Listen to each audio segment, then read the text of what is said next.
I have to finish this for us and for the Review to a Kill series because we are episode 34 deep into a Review to a Kill, our podcast series about the James Bond franchise, coming to you from fanboysanonymous.com.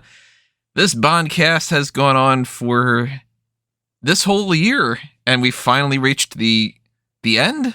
Kind of, sort of, I guess. I don't know. That sort of depends on some other things. But we are talking about No Time to Die on this edition. I am your host, as always, Tony Mango. Joining me, as always, are Robert E. Felice. There's more complexity in my podcasting than both of your brains combined. And Callum Wiggins. Turns out it's quite a long time to die. There are some quotes that we could have been using for this. I have a whole bunch that I was thinking about going with at the beginning of this. One being, seems intelligence isn't central anymore. You're right, letting go is hard. Has the dust gotten bigger or did you get smaller? I think one of the best ways for me to sum up some of my opinions about this is, can I have just one nice evening before the world explodes? We're going to dive deep into our thoughts on the latest James Bond film. We're going to break it down the way that we've been doing with all the other episodes that are going on here. We're going to talk about the 7 essential elements of a James Bond movie, the girls, the gadgets, the villains, the allies, the action, the humor, the music. We're going to talk about our pros, our cons. What we will be doing a little bit differently for this one, though, is that it is just a recent film, and it's something that neither of us, any of us is the right phrase, not neither, have had a chance to watch a second time. So we can't really do the scene-by-scene breakdown that we've done with most of the other ones. So we're going to get kind of bouncing around all over the place here. My thoughts are all over the place with this movie, too, so I apologize in advance for how much I go back to certain points or whatever, but we're going to try to give you as thorough of a breakdown as we possibly can here. We will be talking spoilers, so keeping that in mind, if you have not seen the movie and you don't want to know what happens, then maybe put this on your watch later list and check it out afterward, unless you don't care about being spoiled. And if that's the case, or if you actually specifically want to know what happens in the movie, then by all means, continue to listen to this. And, we gave you a warning just in case, so nobody just goes, you didn't tell me that this happens in this movie and this part that happens and whatever. And, some people are very strange with spoilers. Some people are like, I want to know absolutely everything. I'll skip to the end of the book before I even read it. Some people are like, hey, it's a spoiler if you tell me that a car shows up in the movie. So wanted to make sure that we get that right out of the gate. We will talk spoilers. We will talk specifics. And if you don't want to know, come back and check us out later. While you're here and you're listening, I'm assuming that you're probably on YouTube. And if you are, hit the like button. Make sure you are subscribed to the channel. If you haven't done that already, just follow all over the place here. Facebook and Twitter as well, too. But double check that you are subscribed. And if you want to have us do more stuff on the James Bond spectrum or anything in particular, the best way to do that is to make sure that you show your support and that you just let us know what's going on. So leave a comment. Tell us your thoughts on the movie. Tell us your thoughts on the Review to a Kill series. Tell us your thoughts on what you'd like to see next if we get an opportunity to do anything else.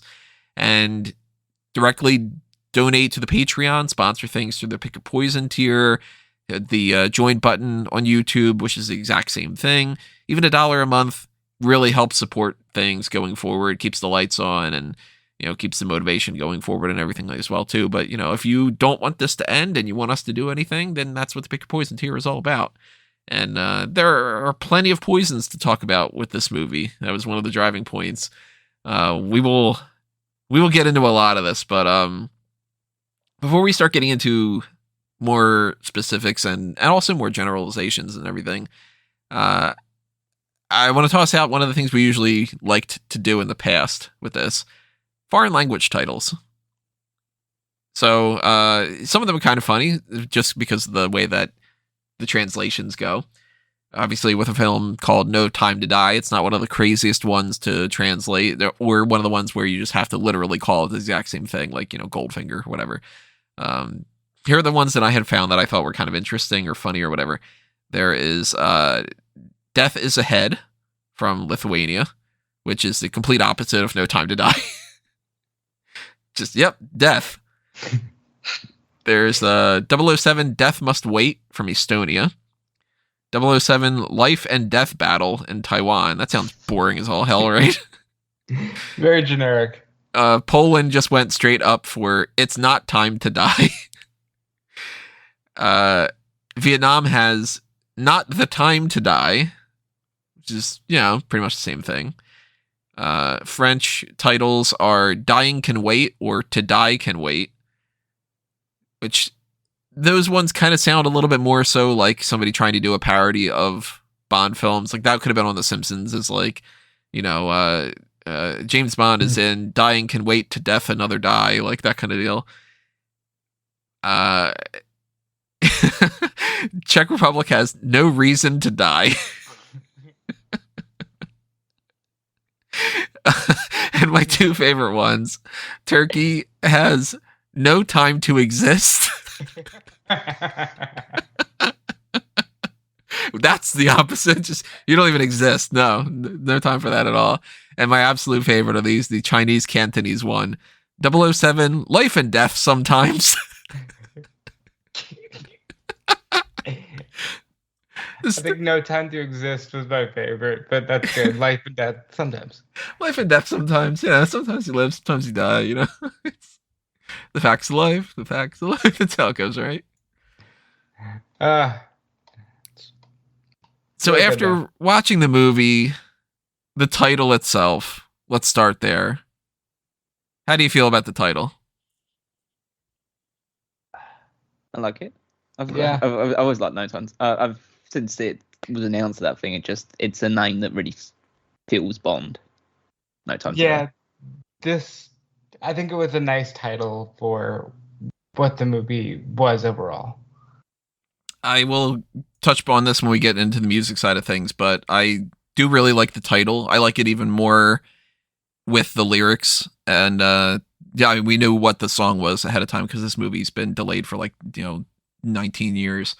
But I do like it more so knowing the song's context and in the context of the movie. I think that this is one of the better titles that they could have gone with, because I remember leading into this movie, the rumored title was to take one of the villains from a previous thing and go with Shatterhand. And if they would have done that, I don't think that resonates as much. I think No Time to Die is a much, much better title than that, especially because there's nothing in the movie that would have pointed to Shatterhand. But, if anything, it would have been Shattered Face or something. But No Time to Die, that's a fitting title for this movie and for the Bond franchise. It's very Bondian. So that gets a thumbs up on my end. I have not been able to find the Michael G. Wilson cameo. I have no idea where he pops up in this movie. It's a little harder when you haven't seen it several times over. I would assume that somebody would have found that out by now, and I can't find any information about it online.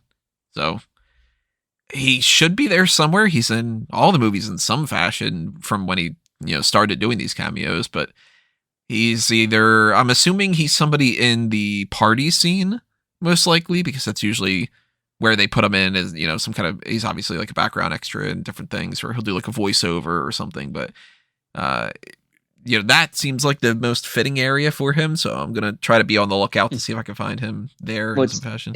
It's not listed on his IMDb page. That's usually like a 50-50 thing too. Sometimes he's not credited. Yeah, it's got Spectre, Skyfall, Quantum of Solace, and Casino Royale. It's got all of his ones in there. So he could have been cut. He might not be in the movie itself too. That's another thing. That'd be depressing. He might not be continuing. There's a little bit of an indication that he might have retired with this one. Barbara Broccoli had recently, when they were doing some kind of press thing or something, I forget the context of it, but she supposedly gave a big thank you to him, which kind of, to some outlets at the very least, they got the impression that it was thank you for being a part of this franchise for so long, and he's probably going to bow out after this, which, if that's the case, I'm very curious where they go from here, because as we'll get into, they're going to reboot it in some fashion, and Barbara Broccoli doesn't seem like she's leaving anytime soon. And we know the whole thing with Amazon, and maybe we get some other executive producers or something in the mix here. I don't know, but Michael G. Wilson has been a big part of this franchise for. I mean, how long has he been a part of this? Spy Who Loved Me, I think, was the beginning of this. No, he apparently was also a soldier in Goldfinger, but a lot of the things come in with Spy Who Loved Me. So even back then, I mean, you're talking multiple Bonds ago, and he's had his fingerprints all over this franchise. And if he leaves, then that's kind of sad in some ways. Yeah, I mean, you have to. You can't be an eternal role, unfortunately, with anything, especially particularly something with the Bond franchise, which is as enduring as it is. So eventually, you do have to move on into something else. I'm sure at least his influence will still be felt, even if they start moving in slightly different directions beyond this point. Yeah, it's almost fitting if this is his last movie, and even if he wasn't in this one, I think it's a very fitting conclusion for him. And, I mean, a lot of people, they like to wrap things up with something that is a very wrap-up kind of thing, like, an anniversary, or like in this one, it's the 25th film, and obviously the way that things end in the movie, the way that goes, that makes a lot of sense and everything. So I know if I were in his shoes, I would rather, if I was going to step away from the movies, I'd rather step away with something where it feels like there's a climax to it, as opposed to being like, and my last one is Octopussy, or so, you know what I mean? Where it's just sort of, that's it, that's enough, that's another one, that kind of deal. What do you think we should start? You think we should start with trying to go story plot points, or do you think we should just start with some generals, or this isn't the same kind of setup that we've done with a review of Kill in the past, so I know even my notes are one big list of a bunch of talking points. I don't really feel confident going through the movie bit by bit, because I can remember general fits about it, but I'd rather just kind of talk about the thing as a whole, really, because it's, like it or hate it, and I'm sure we'll be going through differences of opinions at different points of it as well. It's probably one of, if not the most notable Bond movie of all time, because of certain things that happen in it. So...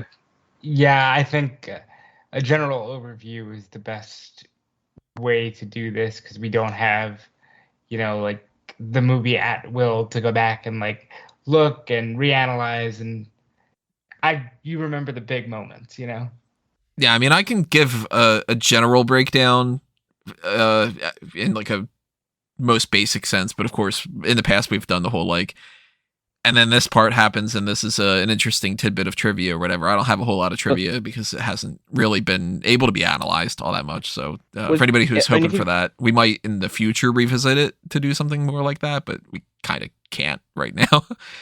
I mean, if you've got your notes as a sense of talking points, then why don't you we go through those talking points? Well, they're not in any order of the movie.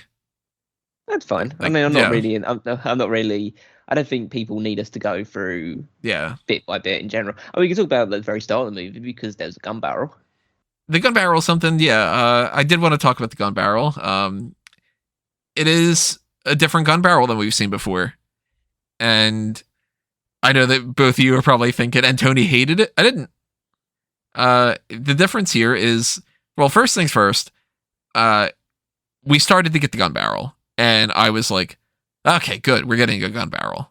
Like, just kind of, they're not going to do the thing that they've done with, 3 of the other movies where it's like, oh, well, here's our reason, and they not do it. And I had thought ahead of time that they might try to justify not doing the gun barrel by saying, well, he's not James Bond, or, well, he's not 007 right now, so we're not going to do that. But we did get a gun barrel, and we got the gun barrel in the sense that I've liked how they've done it, where they do this, the lead-in song with the MGM logo and whatnot, and then they get into the black screen with the da-da-bum, da-da-bum, da-da-da-da-da, and then you start getting into the theme. He does the gunshot, and there's no blood. And I thought to myself, oh, huh. Well, that's different. Because it fades, it does like this weird fade, and it goes to white. I thought it was pretty neat. Yeah, perhaps a bit of foreshadowing too. Now that I think about it, and you frame it like that. But I like the gun barrel, and I was glad to see it at the beginning of the movie. I actually assumed you would really just be glad to see it at the beginning of the movie and be happy. Yeah, it worked out, especially because they do that fade into white afterwards. I think it'd be a bit more jarring if they decided, okay, we have to force the blood down and then go back to white, even though we were on white in the first place. There's other ways that they could have done something like that. You know, they can have some kind of I don't know what would have been like red, like that could have transitioned out of that, but like they didn't need to do the blood. I would have preferred probably if they would have done the blood just for the sake of, you know, keeping that kind of going, but I did think that this was a pretty interesting way to do it. And then of course with the foreshadowing of it, you kind of go into, okay, well, you know, it's slightly different with that, and overall I thought it was pretty neat. So believe me, there are plenty of things that I really, really liked about this movie. There are a lot of things that I thought was just okay, and then there's some things that I absolutely hated. It's all over the spectrum here. Shout out to Calvin Dyson, who is got a fantastic YouTube channel for Bond stuff. If anybody is interested in the Bond stuff, check him out for sure. He had said something. I checked out his spoiler-free review for a few minutes before I had seen the movie, and I had seen that he had said this has like some of the highest of highs and the lowest of lows. And I'm like, yeah, you know what? This actually pretty much does. And the gun barrel was not either a highest of highs or the lowest of lows. It could have been one of those pointy ones that I could have bitched about, right? I will never forget that. So we don't get an intro opening sequence that is on the more traditional side of things. Instead, it's a flashback. And it revolves around something that we had heard about in the previous movie, Spectre, where Dr. Madeline Swan, spoke about how somebody tried to break into their home, and she was a kid, and she knew where her father had hid his gun, so she had shot the guy. And that was such a big line in that movie that pretty much everybody was just sort of like, okay, well, that might factor into the next film just because it seems like they might be setting something up. And that's what we get, which, to be honest, was not at all the scenario that I was imagining that it was when I was watching Spectre. I kind of, in my mind, her story was more of like a regular house in a regular, maybe an apartment complex, or, I don't know where it would be, just a regular home, not in the middle of nowhere in the woods and whatnot. And I thought that it was implied that it was somebody who either just like some goon, or it was possibly somebody directly associated with Blofeld. How did you guys think about that? Did you give any thought to that prior to the movie, or was it just sort of one of those like, it's a line, whatever? I didn't look at any spoilers prior to the movie, or look at anything that would just even like talking about how it might go. I mean, like when you were watching Spectre. Was it just like one of those, like, it's just a line and it's just serving a point, or did you kind of like fill in the backstory yourself? Well, it's one of those things where you don't expect them to really play into that because they've never done anything like that before. You've never had a Bond girl go through two movies, so I guess it was just conditioned to not think about it, because even though I knew that she was going to be in the new movie, I didn't feel like that was going to play too much into it because they've never done it before.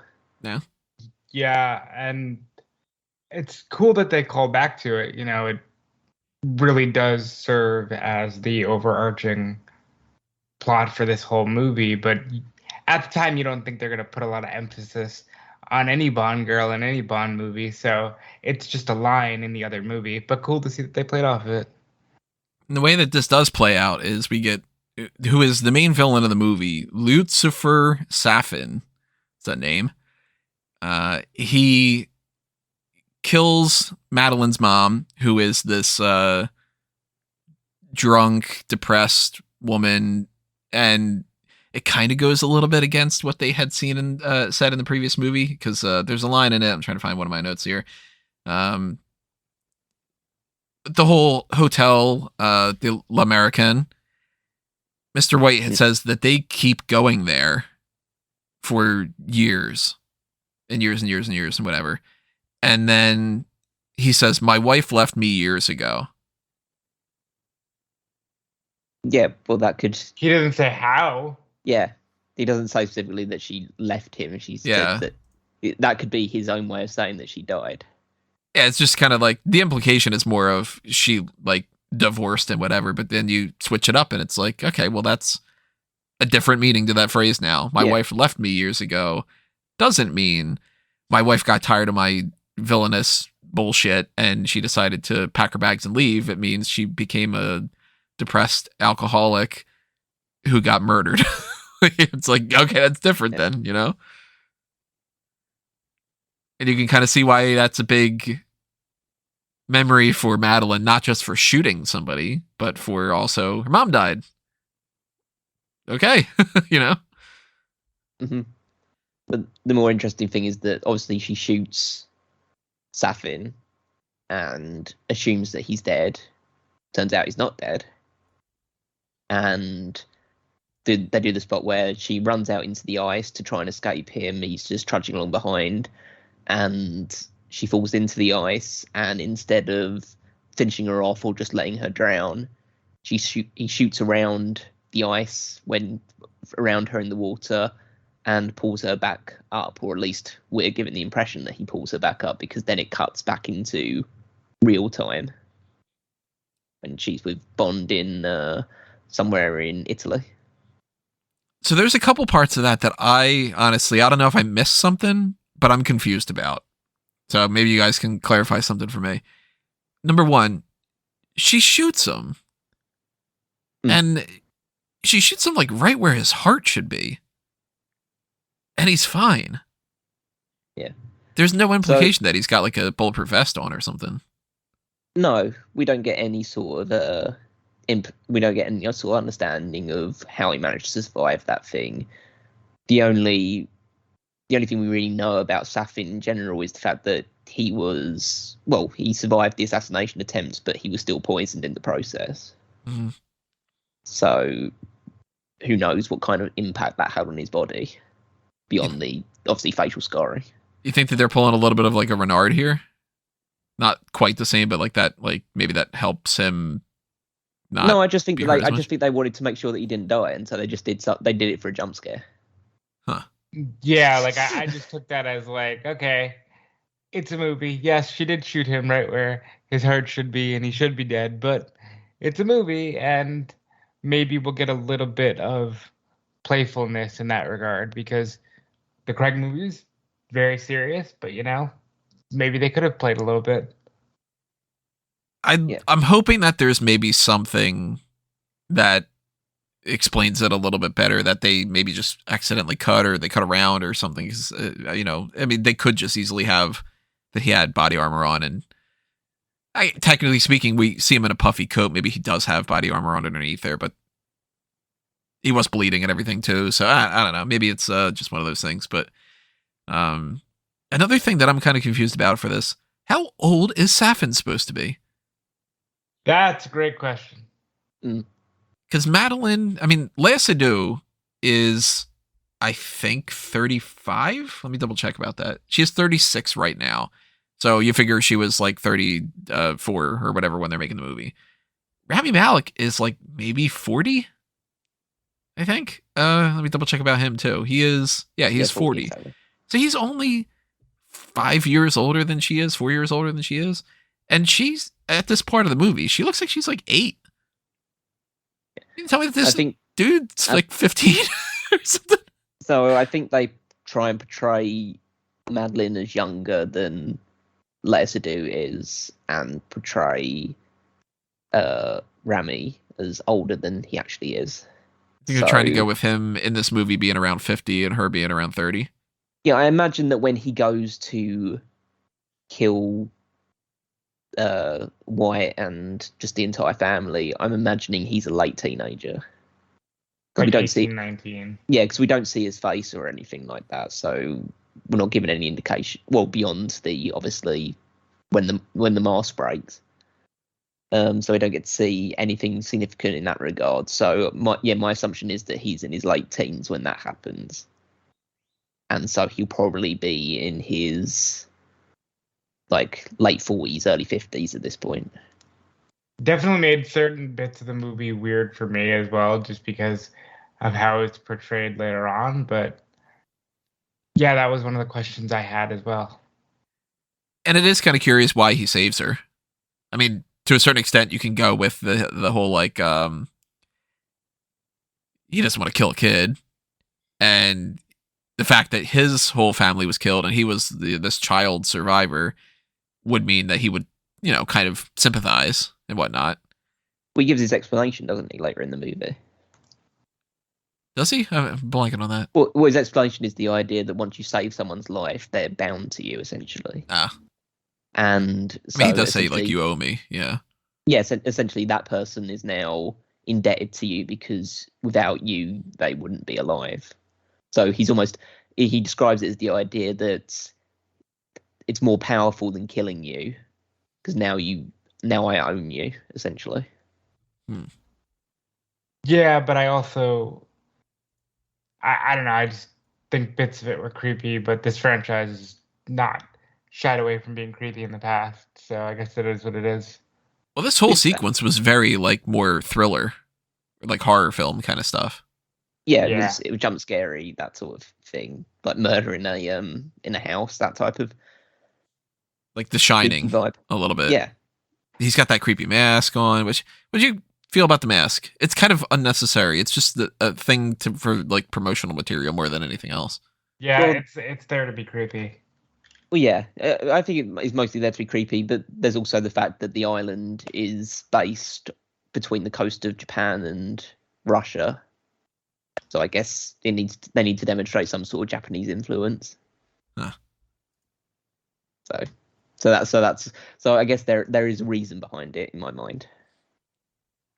And I thought we were going to go from there, like he rescues Madeline to the opening credits, but we go to another whole scene. Well, that's like, it would be. I think it'd be two. Yeah, it's one of the longest one. Yeah. God. Yeah, if it's not the longest, then it's second only to The World's Not Enough. Yeah, but I'd say it's. I guess even though they were breaking from formula a little bit because obviously this is a flashback scene, they've never done that in a Bond movie before, and it does. But maybe it was just they didn't want to go so far into the idea that the opening sequence doesn't even involve Bond. Yeah, true. And I mean the fact that we do flash forward eventually too, so it'd be kind of weird to go gun barrel, flashback, opening credits, scene 5 years later. Then it would be like, all right, you're bouncing around a lot here. At least if you do all the previous stuff before the opening credits, going forward, now it's present day kind of deal. But our opening scene continues, and it's one of the very first things that I was like, oh, I love this. I can hear some notes in the background of "We Have All the Time in the World." Yeah, that was a really cool callback. Didn't have any idea that it was going to carry on throughout the entire movie, but I was like, oh, look that. Hans Zimmer did his homework, But when Bond actually says the line, "We have all time in the world," I'm like, oh boy, this movie is going to be really interesting. I do like that those are like a black curse kind of words in the Bond franchise. As soon as you say that, it's like, oh shit, somebody's dead. As soon as he actually said it, I went, fuck, they're killing Bond. It did pop me though. I did like hearing that one. It's one of my favorite movies, so of course I'm gonna be excited it takes elements from that. Yeah, I mean, I will always say this. I've got a website called Fanboys Anonymous. Like, fanboying out over something is just one of those things that I do. If it's built into the fabric of a franchise and you call back to it, I'm pretty much going to be a fan of it. It depends on how you do it. It depends on the circumstances, all the other things. But like when you're watching a Star Wars movie and the Force theme starts playing, it's fucking goosebumps time. Or you hear like the Imperial March, you're like, okay, this is pretty goddamn awesome. And when you've got, say, spoilers for some other movies and stuff, but like when we finally hear Avengers Assemble in Endgame, the crowd goes fucking crazy because they're just like, yeah, it's the thing. We've been waiting to hear the thing. Ah. So when We Have All the Time in the World starts playing, it's like, it hits you right in the feels because then you're like, yeah, okay, that's the thing. And then you tie that more into the movie. And if they would have done anything else on a similar wavelength and tried to make their own We Have All the Time in the World, but it's this song, you would have been hearing from me in this review, why the hell didn't they just do We Have All the Time in the World? So I'm really thankful that they actually did that. There was actually quite a bit of On Her Majesty's Secret Service music in this. Did you guys catch, I know you don't pay as much attention to the music, but did you catch that the actual score itself, like the main theme, pops up later on in the movie? I did not. Yeah, it didn't really cross my mind. I didn't write down when it shows up, but there's actually, I think I remember where it was. The scene where M is talking to Bond and they're outside and they're on like the bridge or something, I think. Maybe they're like looking over the Thames. Right before Bill Tanner comes in. Yeah, before Tanner pops up and it's like, oh, hey, Bond, you're alive, like that kind of deal. When he's talking and he's explaining about like what he did with Hercules. Hercules was in it, not Hercules, right? Hercules. Yeah. Yeah, Hercules. When he's explaining that, there's bum bum bum bum bum bum bum bum bum in the background, like just kind of very subtle. And I'm like, Hans Zimmer knows what he's doing. Hans Zimmer is equal parts an absolute genius and equal parts, I'm just gonna do the same thing. Like he has really like 3 types of songs that he does, and if you listen to the music from Black Rain, for instance, it is literally the exact same thing that he does later on with the Batman franchise. The same song, but it's a good fucking song. So it's like, you know, and there's moments throughout this movie where the music is like, oh, I can hear that that's Hans Zimmer. But I really like that he incorporated some of these other Bond themes from the past and stuff, and he might have incorporated some other ones that I didn't actually I didn't take note of yet. So I'm gonna, in future viewings, I'm gonna try to listen to hear if I can get like notes of, I don't know, License to Kill or something. Oh, quick note. I went to go see this movie the night that it came out, and I went to go eat dinner beforehand. And I had a restaurant that I never really go to all that much, but it's literally right next to the movie theater. And what do I hear playing in the, they play music in restaurants and stuff. The third song that I hear is Nobody Does It Better. That's actually really great. I was like, yo, hey, it's this, you know. I thought that was pretty cool. I didn't write that note down. I forgot about writing that note down. So our whole like pre-opening sequence thing, it continues, and they are doing this whole setup with Bond is with Madeline, and they're in Italy, and they start talking about Vesper again. And man, Vesper is all over this series, and as she deserves to be, because she's arguably the best Bond girl, and she's put that stamp on Bond's heart in so many different ways. And I really liked that they did bring her back up, and it was kind of like, I'll spoil this for a plot point that we're going to talk about later on. Madeline has both upgraded and downgraded in my books. She has upgraded character-wise from the previous movie, but she is downgraded based off of she has too much weight to her character that I don't think that she deserves. So when they, at this point in the movie, when they incorporate her talking about you need to get over Vesper, you need to do that like for us and for yourself and whatever, and they're doing this little thing with people like burning memories to kind of move on from the past or whatever, I really liked that whole bit. It was a good reintroduction to the character, and like establishing that, okay, this is once again the Bond girl that we're going to be focusing on.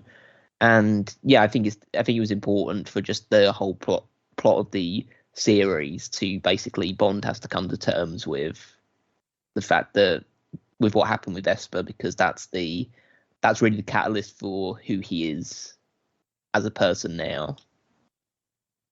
And I think that it was the best closure you could possibly write, where he does have a moment where he says, "I miss you," and then burns the note that she gave him saying, "Forgive me." And it's like I was stilled on that. That was very good. If they would have ended that scene right at that point, I still would have loved it. But I like it even more that he sees the Spectre card and it's a fucking bomb. Yeah, I mean that's what's like the beauty of this arc of Bond, is that it's obviously it's many different things and there's lots of ways you can describe it, but above all else, and it's something that we'll probably refer to multiple times, it's a complete tragedy. Oh, it's 100% a tragedy. Every time that Bond has the slightest bit of like Closure, a quantum of solace, yes, as he would call it, he gets nailed with something else. Quite literally in some cases. You know, he does get, shot with a nail in Casino Royale. And and then after the giant explosion, there's something that I liked this movie, and they did it multiple times, which is they do the explosion and then pretty much the sound just dies. Well, the only sound we hear is a ringing, like as if like a bomb just blew up near your ear. And I kind of take that as the interpretation of we're currently inside Bond's head. Yeah, you kind of experience the haze with him.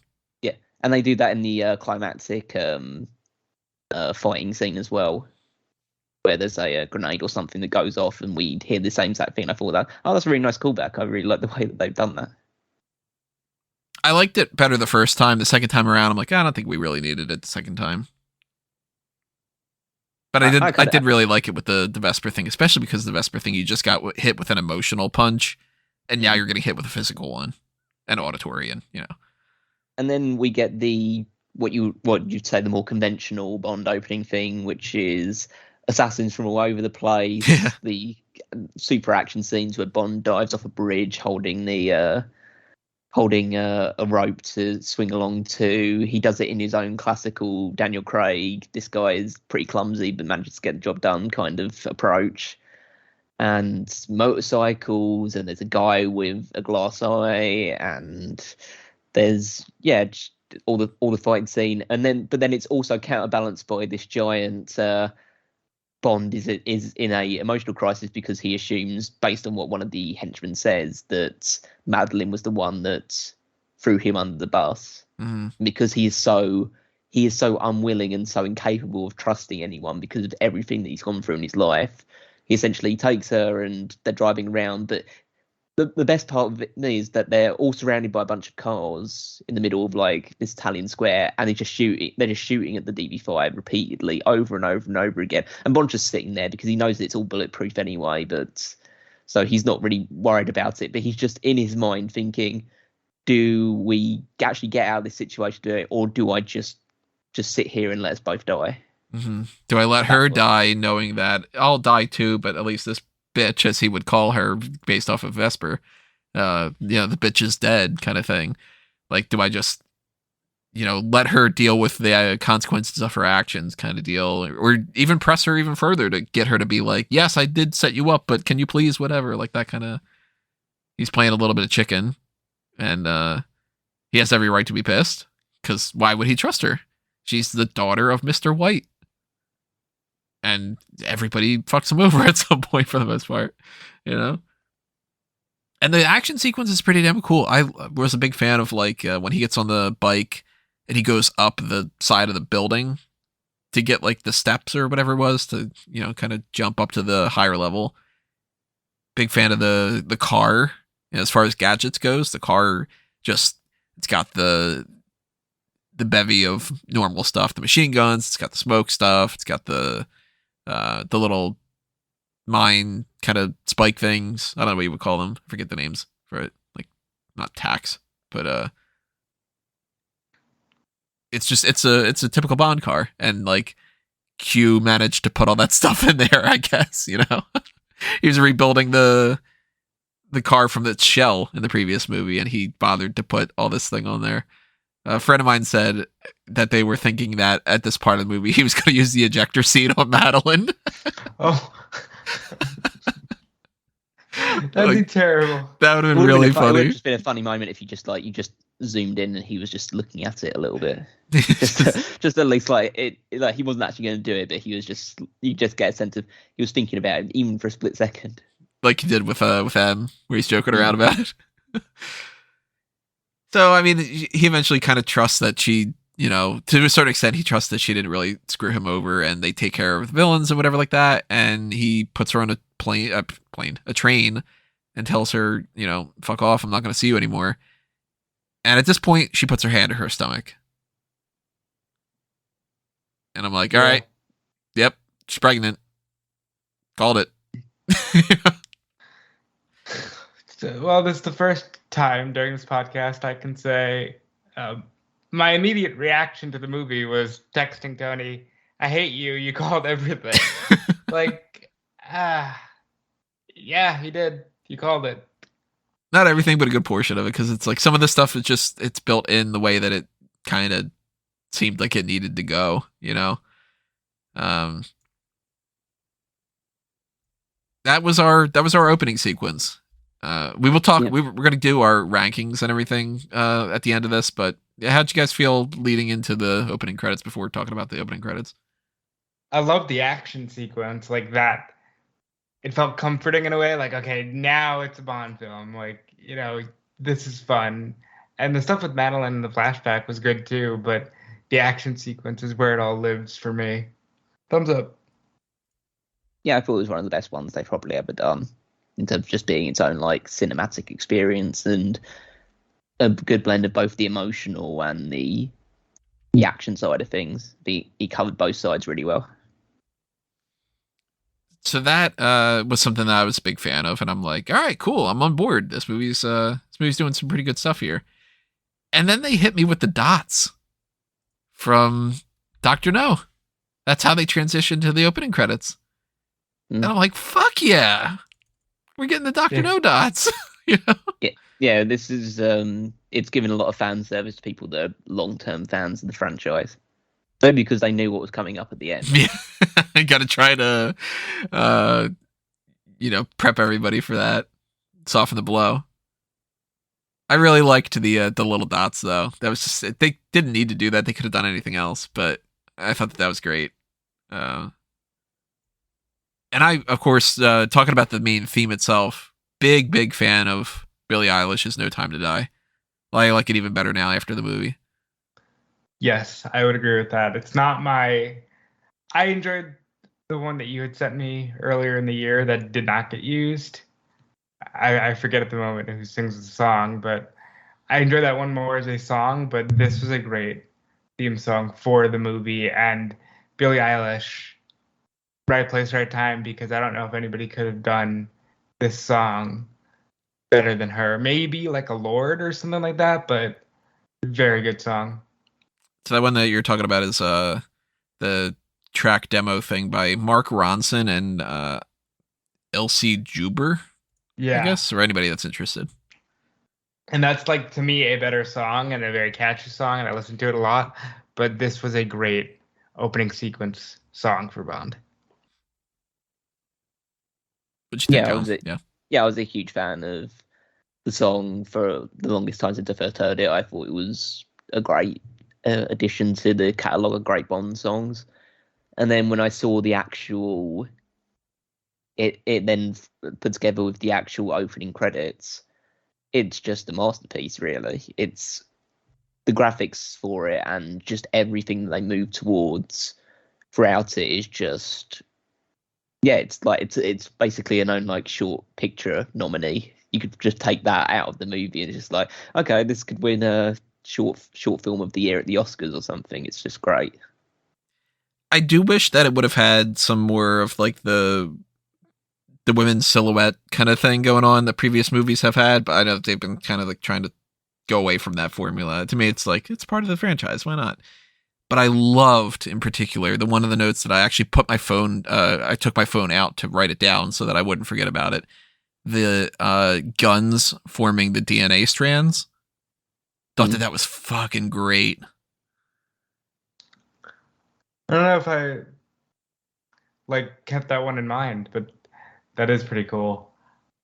It's all like they're all revolving around like a helix, and then they all start shooting. So it ends up like forming the, I forget how, like, ACHC or whatever how that kind of gene sequencing kind of goes. But it's like they use like gunshot residue and whatever to do the connecting points between the helix of the guns, and I'm like, that is great imagery. Especially with like previous movies where we've seen before, where it's like the big gimmick for the technological means of the time was like, you're going to take the same silhouette of Roger Moore and you're going to have him shoot these little lasers out of his gun and stuff. Like, is a much bigger step forward. As a song, love the song. As a Bond song, love the song. As a theme for this particular movie, love the song. Major fan of the opening credits. Very good start to the film. Yeah. So here's where we're going to start bouncing around a little bit more, because obviously it's easier to keep track of the stuff before the pre-credits, and then I lose track of which comes first and what comes second and everything. But eventually we get to this whole plot point being that this laboratory is being ransacked by these agents that are, it's kind of like all over the place. It sort of seems like it's like they're a lab that is an MI6 lab, but it also seems like maybe they're not. Maybe they're involved in Spectre, but then it seems like, okay, maybe they're not. And I think if I'm, drawing the right conclusions here, it is an MI6 lab, and it's our main person that we're tracking through this, Valdo Obruchev, who is one of the main villains of the movie, is an MI6 scientist, but he's a double agent, and he's working for either Spectre directly, or he's working for Safin to offset Spectre. Is that right? I think he's working with Safin. Yeah, he's working with Safin instead, which is why they presume earlier on in the movie that Spectre have gotten infiltrated, and so it's the idea that we had no idea that he was involved with Spectre. Well, turns out he's not involved with Spectre. Yeah, he's a third party kind of deal. Yeah, so they could have no idea that he would have been associated with it, because they probably didn't know this guy existed, that Safin existed. So the idea of Project Heracles, which is obviously the name of the thing that they were building across this floor of MI6, is that this was a hidden floor where they were producing significant bio weapons in order to deal with Spectre and things like that, but it was completely classified information, only known to a select group of people, and so that's why there was so much angst surrounding it as well, because essentially, how did people figure out that this thing was there in the first place? And the way that this is eventually described, just to kind of skip forward and then go backward, the bioweapon works this way. There are nanobots that are created and coded to target specific people through their DNA. And then that way, when somebody gets infected with this nanobot virus, they are completely safe as long as they don't have any kind of connectivity to that person. The DNA sequencing can be a little bit wonky. It seems like you can target it to relatives and not the specific person by, tweaking a couple things, and that becomes one of the biggest plot points of the whole movie. But the idea behind it that M explains later on is, we used to be able to get in the room with the villain and we knew who they were and all these other kind of things that Judi Dench was talking about with Skyfall. And now we're at a point where we don't know who is good and who's bad. And even then, it's hard for us to do that because everything's through computers and everything. So why don't we just have this kind of all-encompassing virus that'll do the job for us? It's very much the way that I've said before. I wish that COVID could just target greedy, selfish, evil people and not good people. Because, man, the world would be a much better place if it was just like, hey, as long as you're a good person, that doesn't affect you at all. And suddenly the people who are like, billionaires who try to make other people even poorer because they want to add an extra $10 to their wallet type of thing. It seems like M was like, let's try to do that, but for real, and to target Agents of Spectre. Of course, because it's a movie, and you have no movie without it. It's you're up shit's creek with this whole thing, and it does not work out the way that they were hoping to because it gets in the wrong hands. It gets in Safin's hands. Yeah.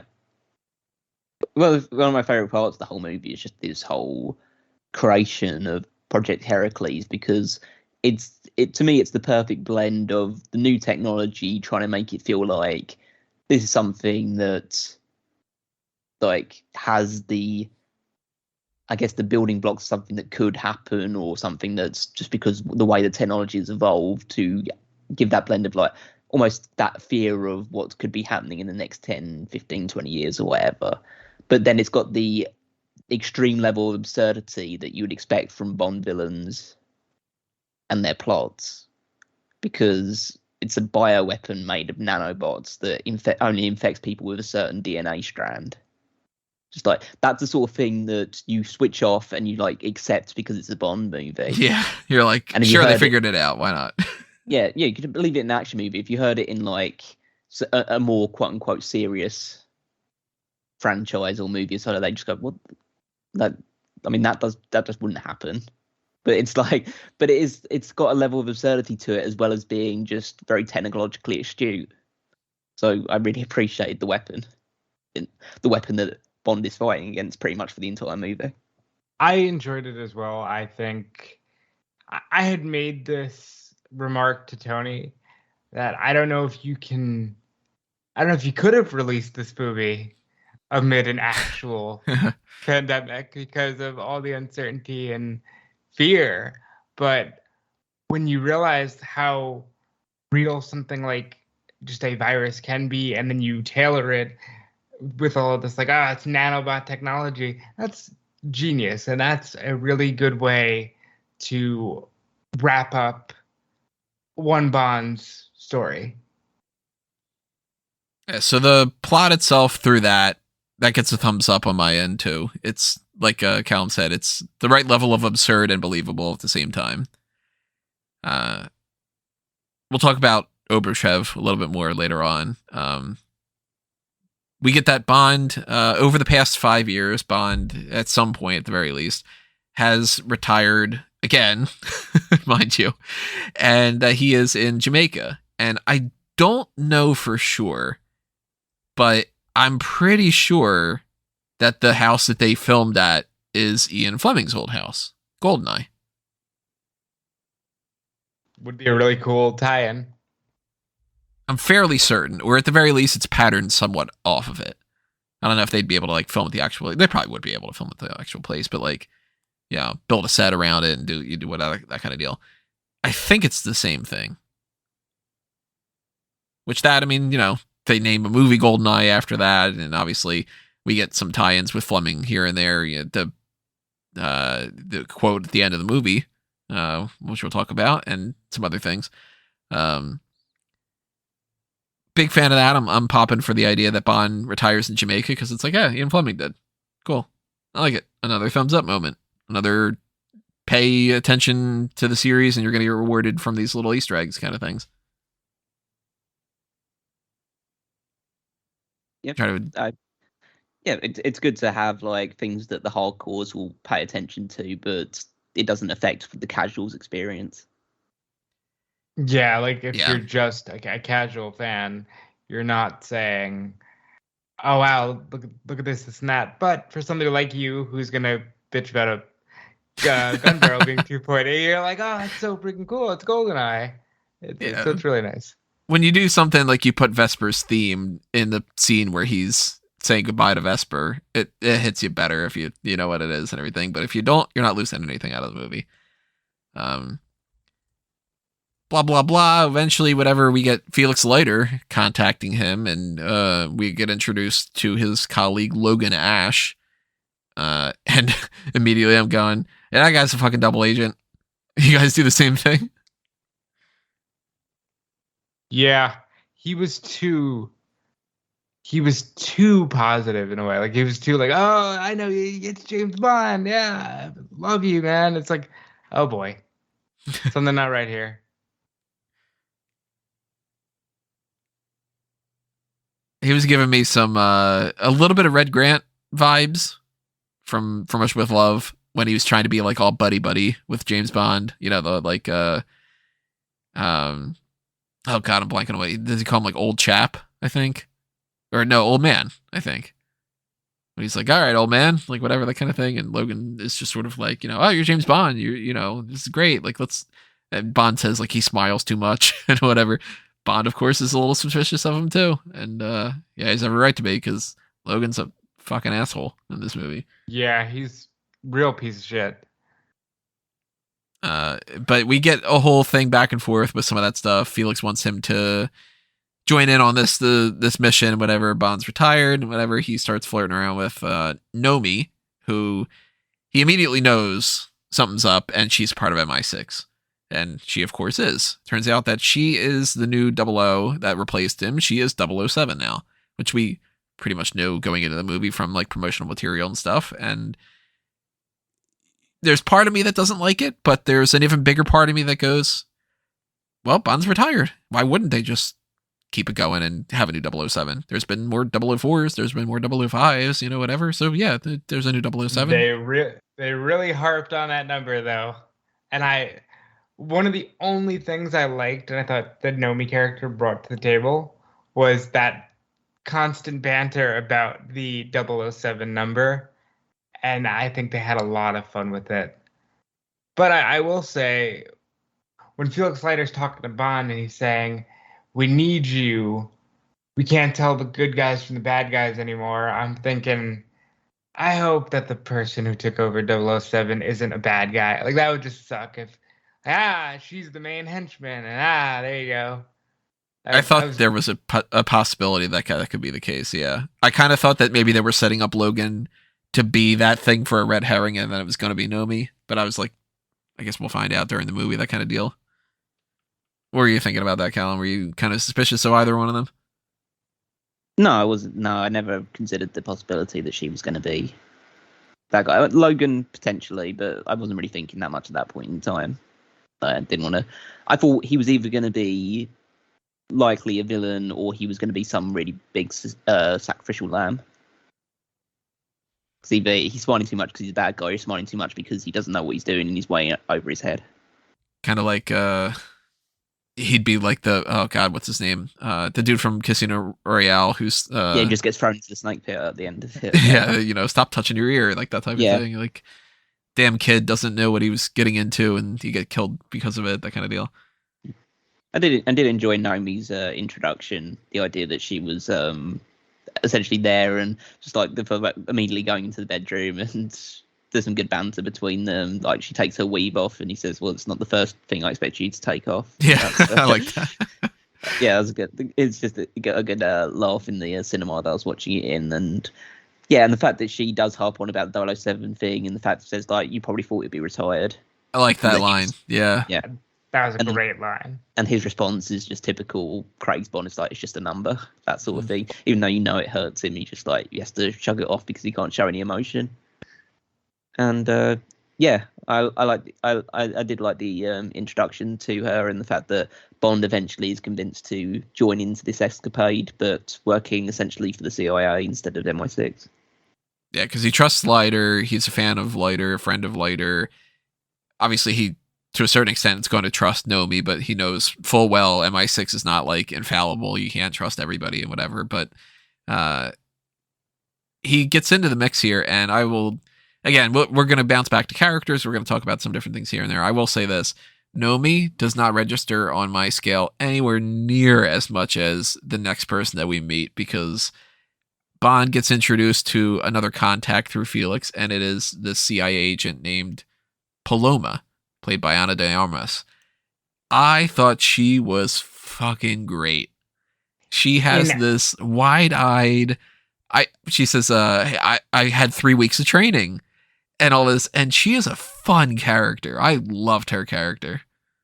In any other Bond film that isn't a part of this specific series, which is telling one through line story. She is the main Bond girl, and she's awesome because she was awesome for the brief time that we had her here, and one of my favorite parts of the whole movie. Yeah, I thought she was obviously very good. She plays the, like you said, the doe-eyed expression, like the idea of like you almost get the sense of a not even a Tiffany Case, that sort of who's the one that's the fake agent, the one that's actually working for in Live and Let Die. Rosie. Yeah, she gave me that sort of vibes early on. And, a little bit of Rosie, a little bit of Mary Goodnight. Yeah, just the very obviously quite innocent, but very like super eager to do this thing. And I've had no training, and Bond just like rolls his eyes because he just assumes it's going to be bad. And then she turns out when she actually gets into the fight scene that she totally kicks ass. Great. Yeah, I wouldn't say it was like.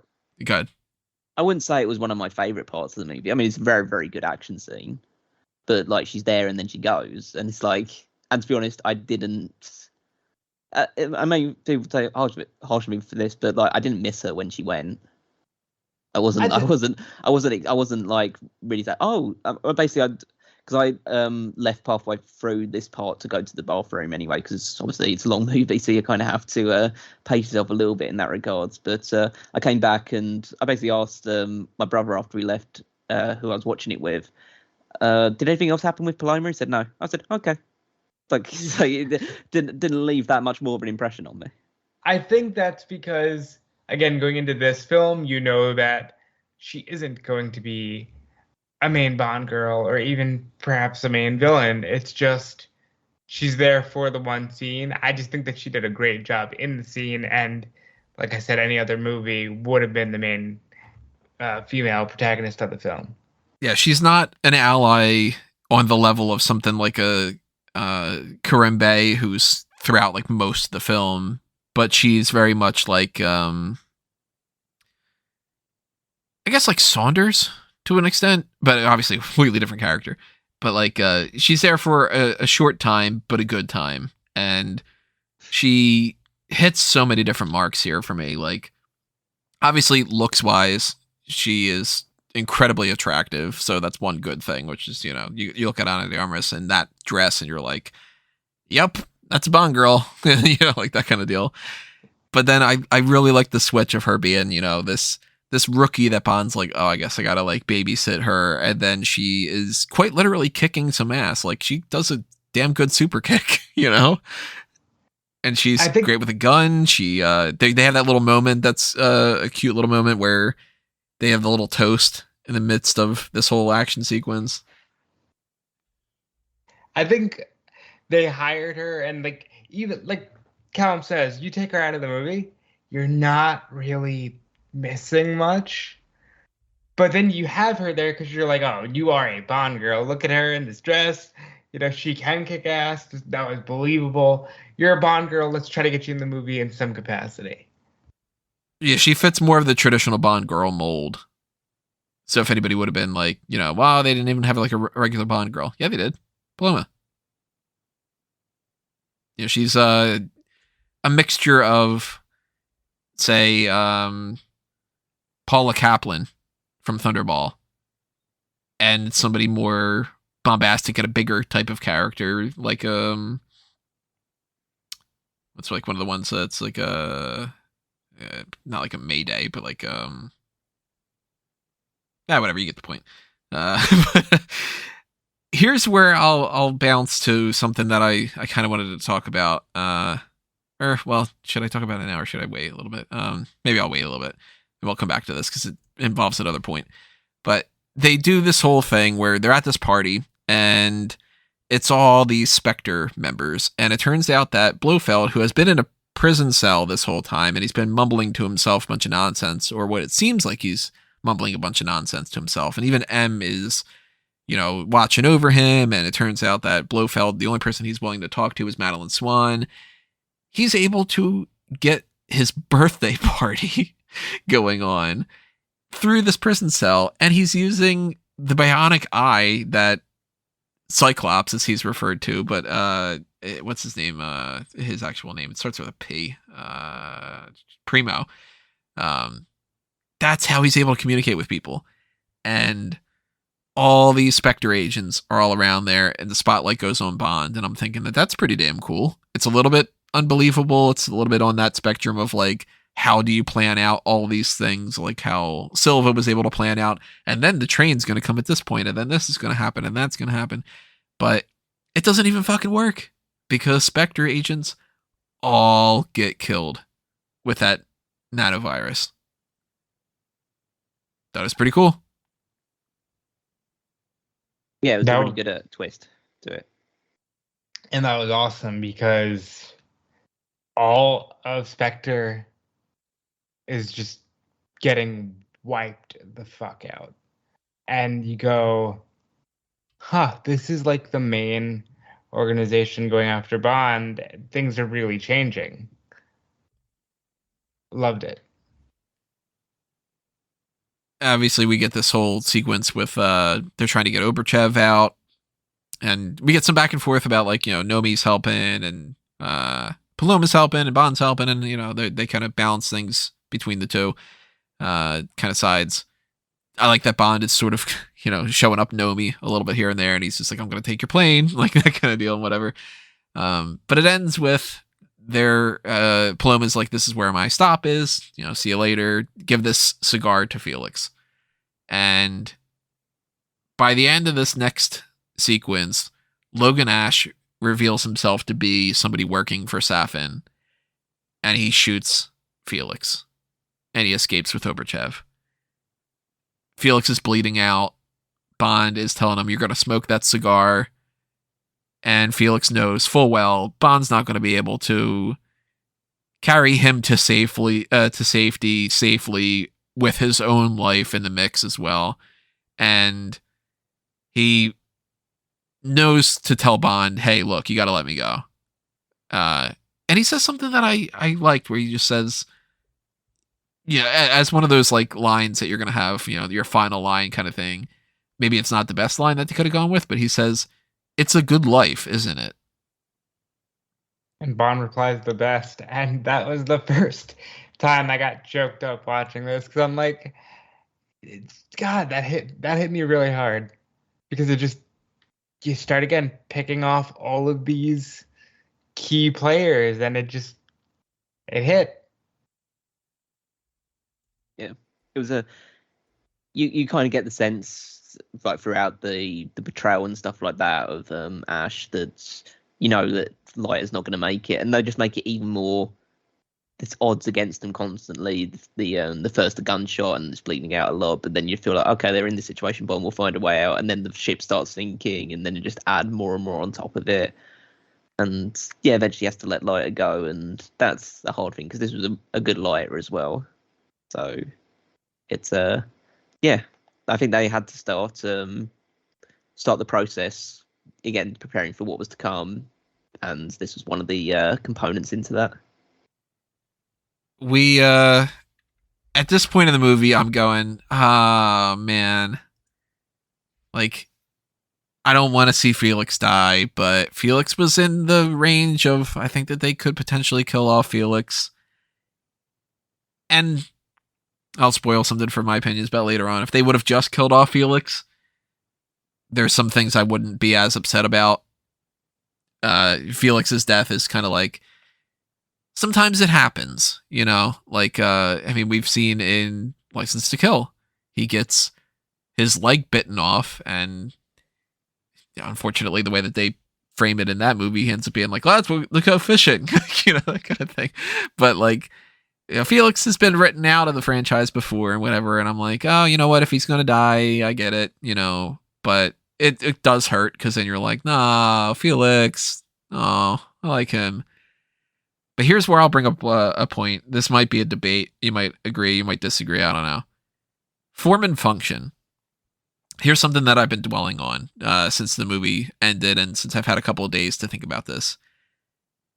I think if I were writing this movie, I would have reached a point. I wouldn't have written the movie the way that it was written. I would have changed some things here and there.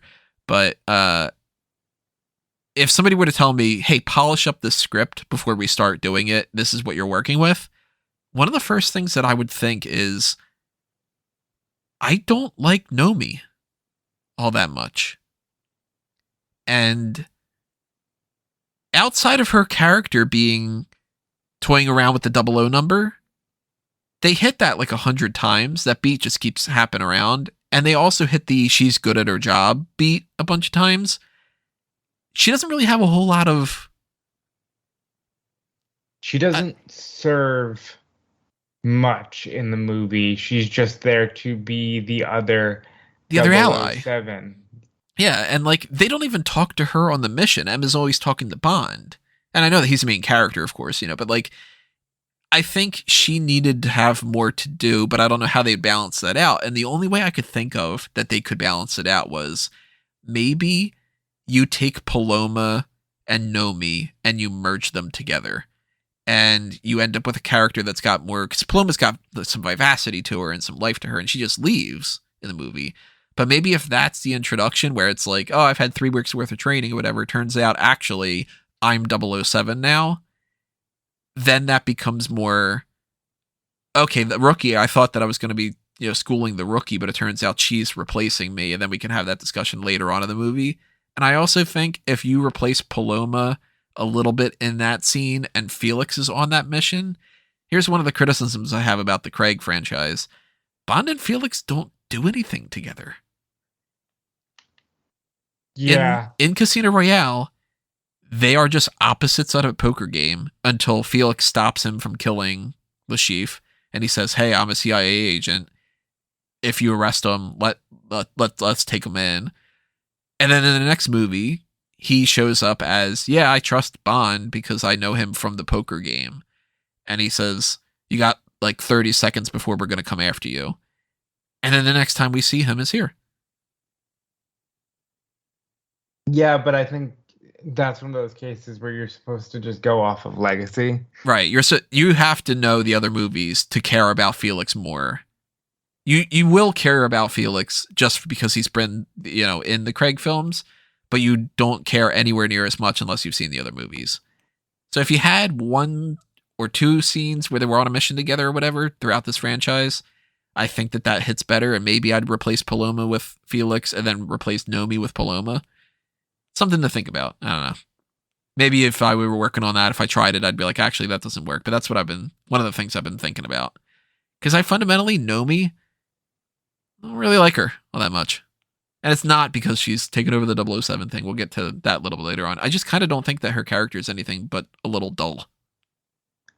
I think they were trying to serve a lot of different masters, and that's why you get Nomi and Paloma in these roles where you're trying to get the typical ally and the typical Bond girl, and normally the typical Bond girl is the ally, and I think that's what you're trying to say with Paloma if you merge them. But of course this movie, I already had the Bond girl, so you didn't need it in that regard, and you needed Nomi because she's 007. I wasn't like super offended by the character. I feel like it. I don't really have too many negative feelings towards it. I feel she portrayed the role well as someone who is initially like super cocky about the fact that she's now 007 and she's rubbing that in the face of Bond. And then when Bond comes back, she's now intimidated and paranoid a little bit about all this stuff. And she's conscious about what number does he have now instead when he's been reinstated as a 00. And yeah, I feel like she probably could have had a bit more to do in terms of the action side of things. I think she got a little bit more towards the end of it. But yeah, they probably could have done more with the character than they ended up doing with her.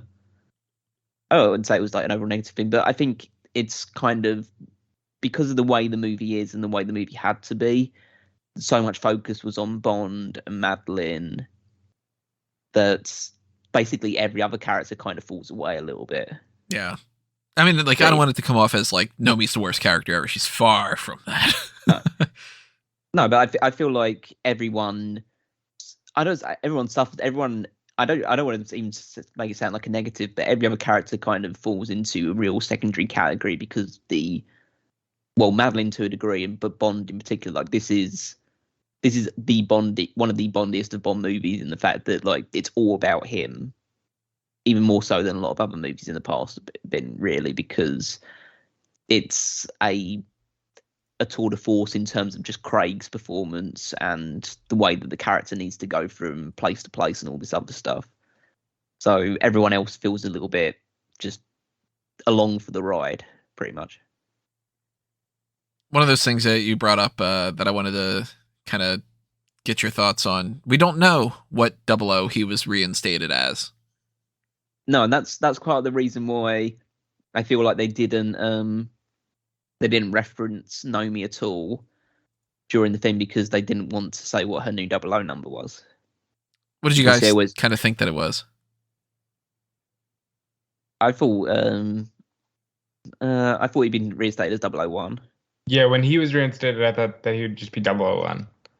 I thought that they were going to say 001 as well, because I thought, you know what, 008 makes sense, because they could do the whole like, hey, you're 008 and I'm, one above you kind of thing, but it's not a ranking system, and they've never established that, that's not that the way that goes, but that they've always had this back and forth of 008 being the other guy, like, Goldfinger, hey, if you kill me, 008's just going to replace me, and then in multiple other movies, it's like, I'll just send 008 to replace you because you're being an asshole, and 008 seems to be very, like, by the books and everything. Nomi is very by the books, and she gets the job done and whatever, and I was like, maybe they're playing into that, and she's 008, and maybe Bond's 008 for a moment there or whatever, but then I thought 001 hasn't really been established, and maybe they could do this whole, like, oh, of course you're going to call him, like, number one kind of deal, like, and they didn't say it, and I'm very curious if there's a draft of the thing, or if there's some kind of deleted scene or whatever where they maybe pick a number. Down the line, we might get some trivia about that. Maybe they'll do some kind of documentary where they'll talk about it or whatever, or, or maybe they didn't have any number in mind because they specifically didn't want to get into that whole discussion. They want people to fill in the blank themselves, but I thought 001 or 008, both of them make sense. I thought that was kind of neat. Also, one of the most disappointing parts to me of the movie was the fact that they never referenced Nomi when they were talking to them both when they were in the final. Mm-hmm. They never do. It's like, I feel like continually just going, like, hey, Bond, what about this? Bond, did you do this? He's never like, and Nomi, are you on it too? Like, Yeah, it makes her feel like she's not as important, which I think hurts the character more than just fan perception of, oh, they had someone else be 007. Yeah, I feel like if they at least referenced her throughout the thing, it would just make her feel like she was on equal footing with Bond going into that mission. At the very least, which is what you're supposed to believe. It's like, even though it's a Bond movie, she's another 00 agent, so essentially, for all intents and purposes, they're on the same footing. Remind me, or might not even remind me, I'll probably use the phrase a whole bunch. A talking point for the sake of a talking point might be popping up on my kind of review of this here and there.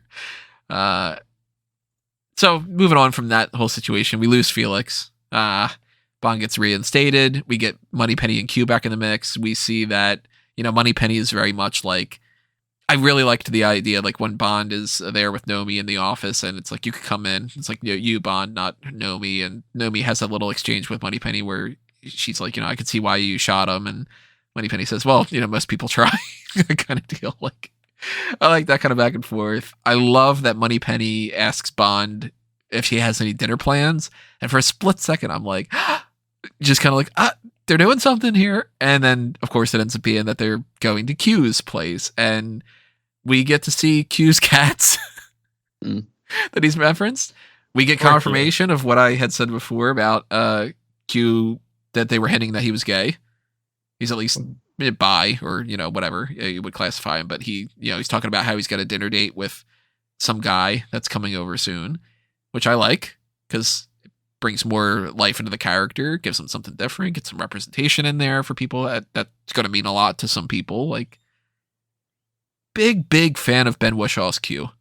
He's no Desmond Llewellyn just because of the legacy thing and everything, but he is damn good number 2. I was hoping by the end of this, because this would be the last Craig film, that he would be a little playful, but he never really breaks from what we know the character to be. But I did enjoy the development of seeing him at his house and him getting ready for the dinner date, and then the line that you referenced of, "Oh God, can't I have just one nice evening before the world explodes?" Yeah, I did like the line of like when he does get to see the cats, it says, "You know, they come with fur now." Yeah. That's a good line from Bond. But no, I liked the interpretation of Q that he has, because this Q is kind of by the it's not even by the numbers, because he always goes to help Bond, even though that's not what he's supposed to be doing. But he's very much fastidious and quite abrasive in that regard. So rather than Desmond Llewellyn's Q, who's a bit more playful, this one is straight laced, but that's where the humor comes in. So I kind of enjoyed that. I enjoy his interpretation of it. I'm sad that we're not going to get it anymore. He's already said, I'm He's contracted to do 3 films. I'm not going to do anymore. And we can assume that the way that this franchise is going to go forward, it's going to be a very hard reboot with nobody continuing. Which is just kind of like, no, we'll reference this again later on when we're wrapping things up, but I don't know where they go from here with like the Q character. I don't know how they do something that's the same without it being, it's the same thing, we like this better, or do something different without it being, well, that's just not Q in some ways. And, like, kind of worried about that, but I guess that's up to them to be able to figure out, and then up to us to bitch and complain about if it sucks or to rave about if it's great. But I like this whole thing with Q helping him out. I liked that Moneypenny was a part of that too. We get more stuff for Moneypenny going forward. She's always helping out a little bit, whether it's, making sure that Bond doesn't actually quit, or it's giving him a little bit of extra boost on the, I'm going to get Q to help you out with sending you some gadgets or whatever. So I'm a big fan of that. This is the last time that a James Bond film had M, Q, Moneypenny, and Felix together. Take a guess. Trying to think. Would it be License to Kill? It would be License to Kill. Yeah, I was going to say License to Kill as well. Now, if you add... I know they didn't have Felix for any of Brosnan's ones. Right, and if you add Tanner to the mix, never happened. Because we didn't get Felix in the Brosnan ones, which we had Tanner in. Tanner is in For Your Eyes Only, which we don't have M in, nor is Felix in For Your Eyes Only.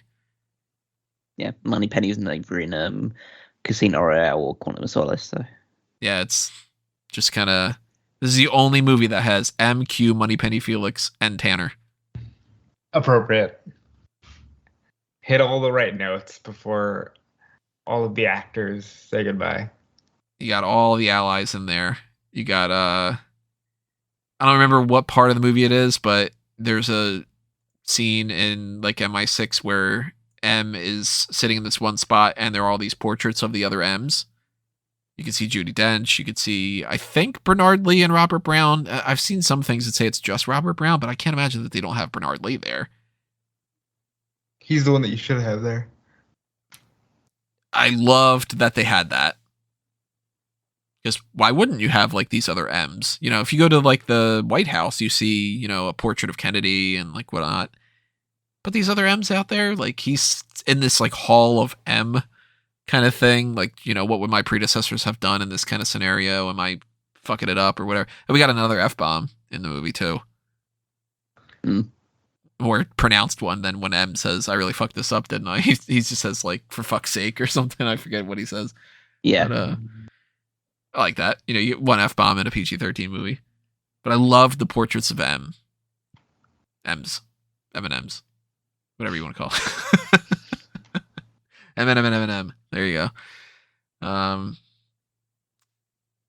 to remember what comes around this point. Eventually we get Madeline. Am I bouncing around too much? What happens around this? No, that's roundabout. So we find out that this is the point where Bond's told that Blofeld will only speak to one person because they want to talk to Blofeld about what happened with the Spectre party. And it says they'll only talk to one person, and it cuts away to Madeline, who is going to another therapist appointment with Safin. a weird patient, as one says. Yeah, And it's yeah, just like, you weird can't say patient, that. And he sits there and he talks all creepily, and Madeline's dealt with this sort of thing before, so she's just talking back at him and trying to get him to open up a little bit. And then he hands her a box which contains the broken mask that he was wearing on the day that he killed her mother, and saved her life. And so she freaks out. Well, doesn't really freak out, but like is internally freaking out as he describes everything, and just talks about the thing that I mentioned earlier about the fact that now she's binded to him. And so he just asks her for a favor, which essentially the favor is to take the vial which contained the Project Heracles containing Blofeld's DNA. And so he wants her to go on her next visit to him to have it on her hands, touch Blofeld, and obviously that would kill Blofeld because the nanobots would pass into his system. And it's we get later on, we find out that this is the whole thing where he's able to get like the strand of her hair. He's talking about the whole, if you ingest this plant, it'll kill you, whatever. So we're setting up a little bit of what it's pretty deep into the movie, and we're finally starting to get into like some Safin stuff. They do this setup with the prison cell. Bond's there, Madeline's there. It's that whole, the tension, that kind of deal. And Bond grabs Madeline. So he's got the nano virus now. Yeah, because Madeline was panicking and decided that she was going to not do it, and so leaves. But then Bond grabs her. He gets the virus transferred onto his hands. And so it means that he's got it on him when Blofeld comes through. And then we have the tense discussion scene between, well, I say tense, with Christopher Waltz's Blofeld, it's never really that tense. Like, cuckoo. Yeah. But I like this exchange between them.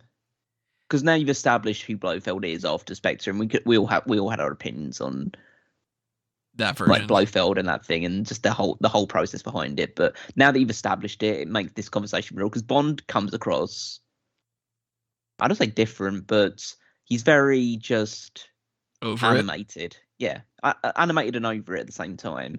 Just like saying like, "Oh, come on, just do it." That type of attitude. Whereas Blofeld is just toying with him, playing games with him, and then he reveals what ends up for him to be the killer blow, which is that he revealed that he staged the ambush to make it appear as if Madeline had betrayed him in the first place. Yeah, because he knew that Vespers bomb. Yeah, because he knew that the only way, because he didn't want to kill him, but the only way that he could get revenge truly is to make him feel as empty and alone and isolated in his own life as he feels in his cell.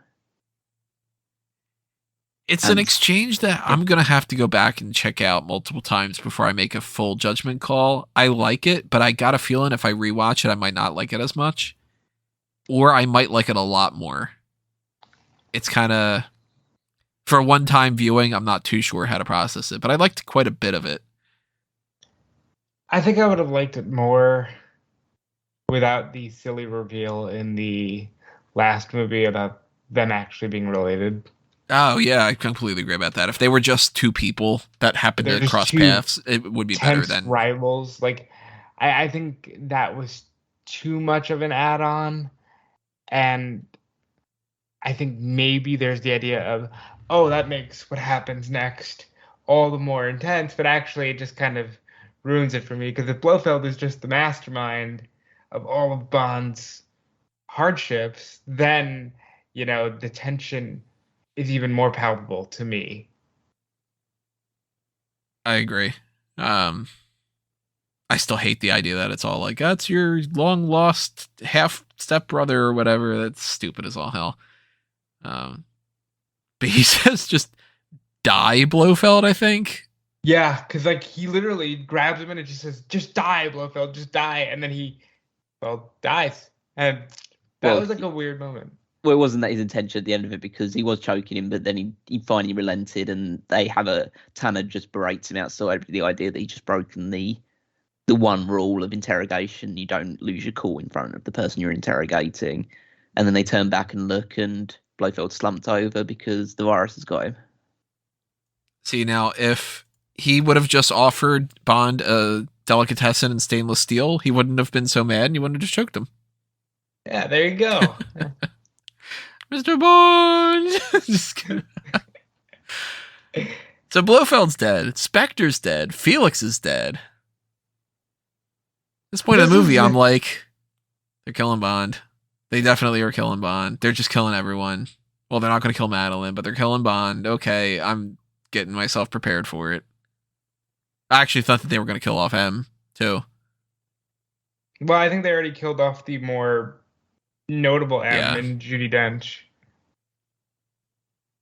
At this point, are you starting to get the vibe of like, all right, they're just doing it to do it, or are you still in for the ride? To spoil a little bit of how I feel about the movie, the first third of this movie I think is great. The second third of this movie I think is pretty damn good. The third third of this movie I don't like.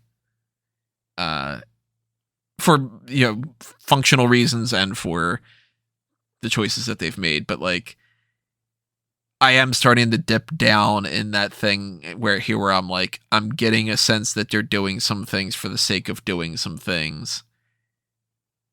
And it's taken me out of the movie, because when a movie does that, whether it's a good thing or a bad thing, I'll say this too. Like, for instance, I'll use Power Rangers as an example. The 2017 Power Rangers movie, I think that's when it came out. There's a part at the end. This isn't really spoiling anything. It's like the movie's been out long enough that you should have just seen it, or you won't already. But at the very end, after the whole, the villains are taken care of and whatever, and everybody's celebrating, there's a quick shot where there's Amy Jo Johnson and Jason David Frank, the ones that are the Pink Ranger and the Green Ranger in the TV series, and they're just among the people, and they're taking pictures with their cell phones. And everybody in the audience goes, yeah, that's them. And I'm like, well, fuck, now you just made me think that it's the movie that I'm watching. And I'm not watching the movie. I'm experiencing watching a movie in the theater. And sometimes that bugs me when they do that. Like, knowing that I'm watching a movie and taking me out of the movie, I'm usually not a big fan of it. We talk about this all the time when talking about professional wrestling, but it's literally the suspension of disbelief. This is breaking kayfabe in some ways with some of those things. And when I'm watching a movie and I feel like I can tell why the writer did something, other than that it served the function of the story, sometimes I end up being like, okay, now I'm kind of resenting the writer, and we'll get into more specifics about that later on. But yeah, I am kind of sloping down. But I got a feeling Callum might be sloping up a little bit. Are you kind of getting more like, oh man, the stakes are like really high on this one and I'm really getting pumped kind of deal? I was really enjoying the way that it was going, and well, I'll get into the reasons why. I understand. Look, put it this way: I understand why you, and I think Rob as well, are going to have some negative interpretations, and I get what you're saying of it. I'm going to justify why I just don't think that's the case, right, at least on my perspective of it. We'll get into it more as it happens. I mean, if you want to spoil it, I can go now and talk about it. But we know the way that this is going to play out. I am on the negative side. Callum's on the positive. Rob's a little bit in the middle. I'm right in the middle. Yeah, it's good. We've had that with a couple of different things, so we're gonna have a bulk of a discussion with that thing, because they then introduce another big one of the biggest plot points of the whole thing: the 5-year-old daughter, Matilda, who Madeline very quickly says, "It's not yours." Yeah, of course. And it's like, bullshit.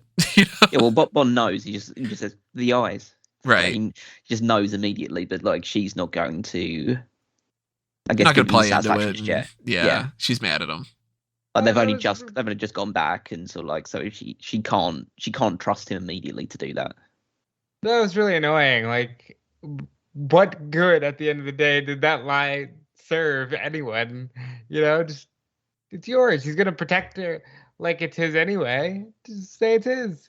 Well, I think it's the angry, bitter ex kind of thing. Yeah, I think that's right. It's like she doesn't want to. Okay, he's back, and I still love him because of just like it doesn't change. It changes things, but obviously it doesn't like end what we went through or anything like that. But she can't like immediately just go, oh yeah, I had a daughter as well. It's like he's just gotten back in her life essentially, so be a bit of a immediate step to take. But he knows, so it doesn't change anything. He knows, but I think that's the important thing, is the fact that he knows, but she's not going to be the one to admit it yet. How do you guys feel about Matilda?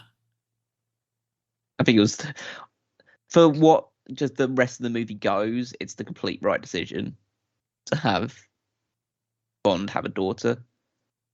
And yeah, I thought that she played her role pretty well. She was quite funny in the moments where she needed to be funny, and she was, I was scared or anything like that, but like she was intelligent.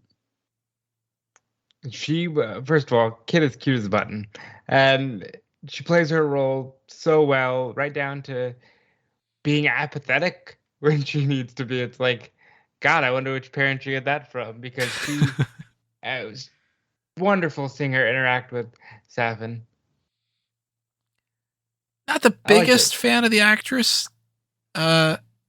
Kid actors and actresses. No, you hate children and everything. I do kind of have a tendency of not liking the kids and different things, but like, I think that they could have probably gotten another little kid that maybe popped on screen a little bit more, but she played her part well enough. Like, her part's not something that's this most dynamic role in the world, so it's like, yeah, fine.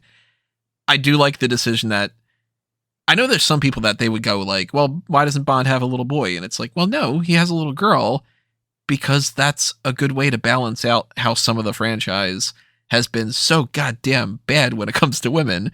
And Bond's soft spot is women. And even though it's not a woman in the same traditional sense, like, there's something that speaks to the father-daughter relationship. Obviously, father-daughter, father-son, son-mother, whatever, they're all kind of differences, mother-daughter.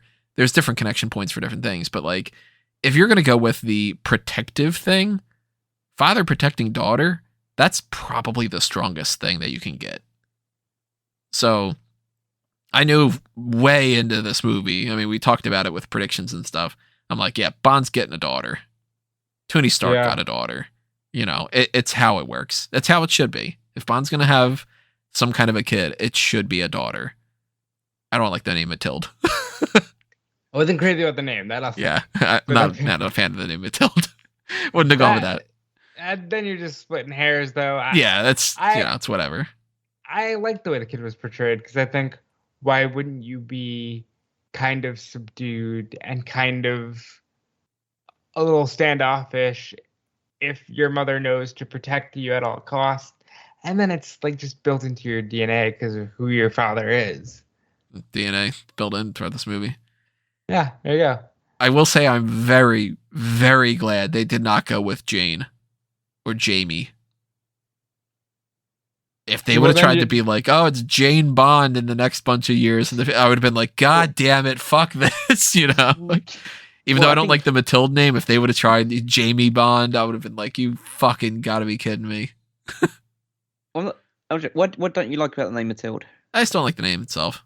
Okay. Yeah, it's just personal preference. It's Madeline's daughter. Yeah, Madeline named her, so it's like it should have nothing to do with James at all, really. No, but that's where I'm like, I'd rather have the name Matilda than Jane or James or Jamie or that kind of deal. In a different era, like if we're cutting this off at the Moore era, that daughter is definitely named Jane Bond. Yeah, it'd be terrible if that's the case. But yeah, like personally speaking, Matilda's not a name I'm not a big fan of. Like I probably could have gone through 20,000names.com if that still exists, and I probably would have had 30 other ones that I would have picked over Matilda. Just a personal preference thing. It's not something that's like, I mean, all opinions are subjective as it is, but that's a very, very subjective, just personal preference. Not a big fan of the name Matilda. So we get blah blah blah. We go over to Safin's headquarters. I'm skipping the big thing here. Yeah, I've totally forgot. Yeah, there's a little bit of stuff. So Logan.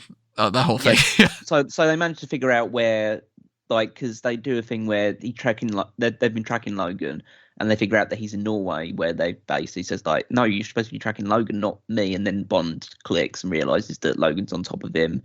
They do a car chase scene where they're in this pretty just standard 4x4, and then driving around this giant entourage, chasing them down. You get the classic cars crashing all over the place, giant explosions, helicopter. He goes into the woods, and then it gets very cerebral almost.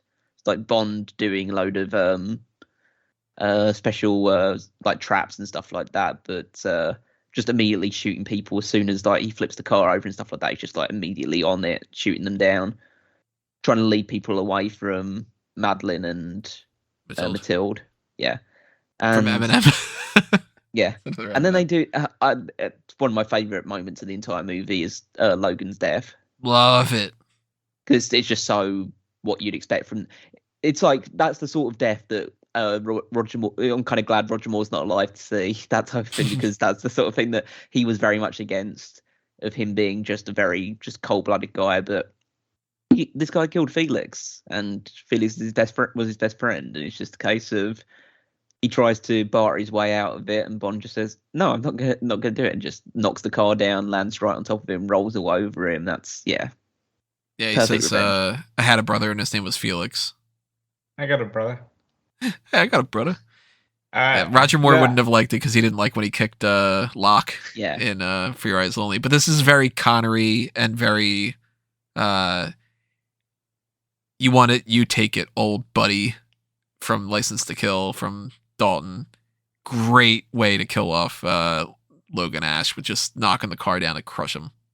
And also because he could have just left it at "I had a brother" and not say anymore, and you could have thought, well, does he mean Blofeld? I like that he clarifies, no, I saw Felix Leiter as a brother. Mm-hmm. My brother from Langley. Kind of thing. Cool action sequence. I like that quite a bit. I thought it was really strange. There's one part of it that we had seen it in the trailers, and I was like, maybe it works better in the movie, but there is a weird part where the car flips, and he just kind of shoots a little bit at the car. I don't know why that just... It's just strange because it's just like it's just kind of like something like I would do in GTA or whatever, you know. Big fan of that. And then we end up getting into our last third of this movie, which is the concrete structure in the middle of an island between Japan and Russia that is a nanobot factory that is calling back a little bit of Dr. No and calling a little bit of The Man with the Golden Gun. And the set here, the design is very Ken Adams from Dr. No. That I thought it was very cool. I loved the way that the production design and everything was on here. Very, very cool. One of my favorite parts of this movie was just looking at like that kind of set. And the grand scheme of this whole thing, before we get into the very, very end of this whole thing, Bond is reinstated as 007. Nomi's like, hey, I want him to be reinstated as 007, which is a cool moment on her part. So he is going to go out as 007. And Oberchev bites the bullet with Nomi saying it's time to die or whatever, and kicking him into that, I guess it's like radioactive poison type of stuff or whatever. It's a vat of nanobots, essentially. Yeah. So I'm guessing the idea is that as soon as they got a taste of his DNA, they pretty much just dissolved him. That's disturbing. Like, that's a really weird. It reminded me of like the Mummy, where you get eaten by scarabs and stuff like that towards the end of it. Like certain people. We haven't talked about him much. It's just as one does. You never seen the Mummy before? It's just kind of the way that you phrased that was funny. Just like, you know, like as one does. There's certain people like they get eaten by scarabs. You know, yeah. Some people like almond joy, some people like mounds, some people get eaten by scarabs. You know, I just thought it was funny. Well, yeah, I mean, it's just the whole facility is mass producing these nanobots now. So their original plan is to just go in and destroy Heracles because they assumed it was just, you know, they could only get so much out of it, and they destroyed the floor beforehand. So they assumed, oh, it's just the same thing. But now they've figured out a way of mass producing it even further for Safin's overall plan. And so now, like, we're going to need more explosives in the same way. We're going to need a bigger boat right now. Basically, there's their Jaws moment. And so they have to figure out a different way of approaching this, which is essentially Bond is going to go deal with Safin and try and get Mathilde and Madeline back. So we get the standoff kind of scene. Was more Neil off, really. Yeah, Neil off. Bond is he's in a position where Matilda's being held hostage by Safin, and he tries to get out of it. You know, he gets his couple of kills in and whatever, but eventually we get to a point where Matilda bites Safin, and he's like, "Oh, if you don't want protection, then fucking leave." And she does. I do like the little exchange between Safin and Bond, in the sense that Safin's whole justification for this whole thing is that he's like Bond, only that his method is a lot cleaner than what Bond would do, which essentially is Safin taking out people who he thinks are a scourge on the planet, and so trying to eliminate as many of them as possible. But essentially, I do what you do, which take bad people out, but you do it with your gun while I'm doing it with finesse, almost. Yeah. So he thinks that he's essentially Bond, but better. And Bond's typical response is, "Yeah, I'm here because you like people like you exist." Like, essentially, just calling him a nut job without calling him a nut job. Yeah. Really great back and forth between them. I enjoy the tenseness of that. I have to say, Rami might be one of my favorite actors that's going today. And Craig, while I don't love his Bond, got a lot of love for him in the way that he portrayed Bond. Like, I think this experiment of doing one through line story was very fun, even if it won't rank like my top Bond movie of all time. I'll hold off on my opinions about those when we're getting a little bit deeper into the ranking things. Matilda loses her doo-doo, I think is what she called it. Yeah, the little, bunny. Yeah. Little bunny thing. And Bond eventually picks it up.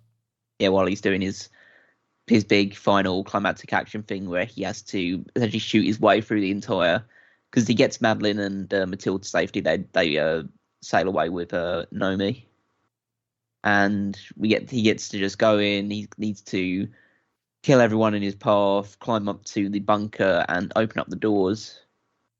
There's a fun little moment where Q is like, "Oh, this is a complicated thing." He's like, "Got it." Yeah. They had a bit of humor into it, even if it was like a desperate situation. But the idea is they open the silo doors, and that means that they can launch the missiles, which they've been trying to get through for a while. But even though it's going to cause a giant international incident, they realise they have to do it. And so they've launched the missiles. He's got about 9 minutes to get out off the island. But as he's about to leave, he turns back and the silo doors are closing again. And so here's where you get something that I both loved and hated. He knows he has to go back. He has to open up the doors again, but he knows that it's just he's got to kill Safin, or else Safin's just going to shut it again. And Safin's able to shoot Bond a couple times, and they have this scuffle in this this water that they've got going on and whatever, the big garden kind of thing. And Safin breaks his vial of Madeline and Matilda's DNA. So at this point, Bond will never be able to physically interact with either of them. And realistically speaking, anybody. Because if anybody interacts with Bond, they get infected with the nanovirus. If Bond goes anywhere and interacts with a single person, he basically has just killed the two of them.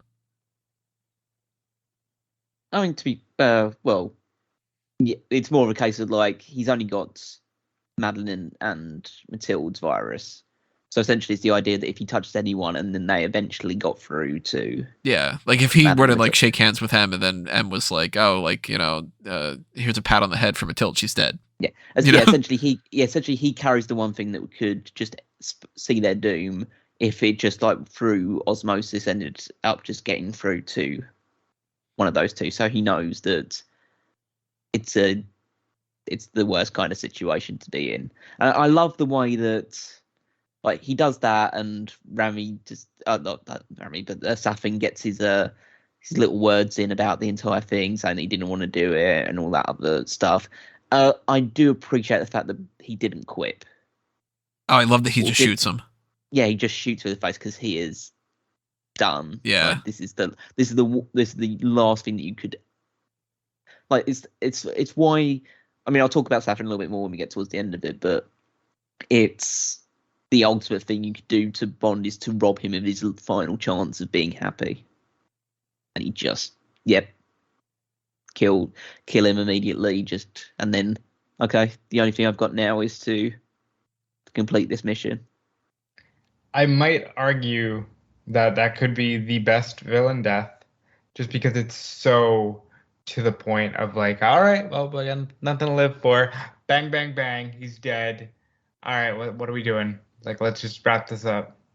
There's a huge difference between Bond just shooting Karl Stromberg in The Spy Who Loved Me versus Bond just shooting Safin here. It is leaps and bounds different, and it's one of my favorite parts of the movie is him just, yep, fuck you, bang, bang, bang, bang, you're dead.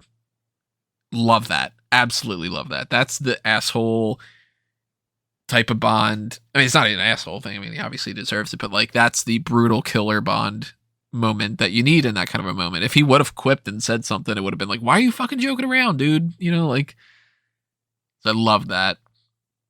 And yeah, push comes to shove, he's got to open up the doors again, and he's bleeding out, and he can't go anywhere. So the missiles hit, and fucking James Bond dies.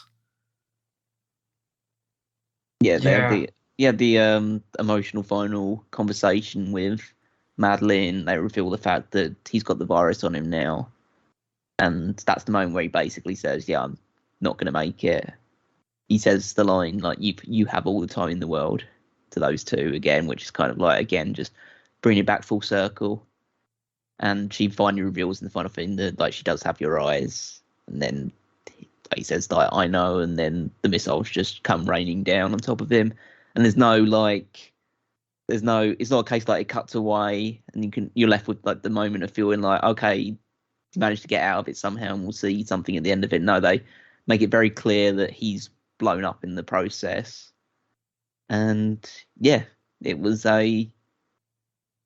one of the strangest moments I've ever felt fit watching a movie. Like that's that feeling of just complete investment and fear and sadness, and just all comes when it like I was seeing the movie, people were openly crying in the cinema while I was watching it. It was just it was a real punch to the gut. Did you cry, Tony? Didn't cry. To be honest, I was more angry. No, I imagine that would be the case.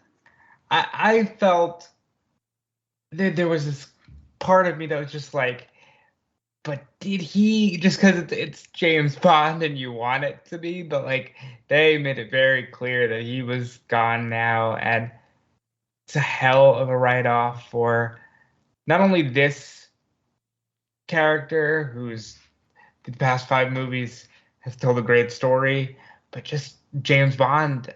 And most of the main Bond characters are all dead. And you just sort of go, well, now there's no fucking choice but to reboot this franchise. It's the other alternative names for the title.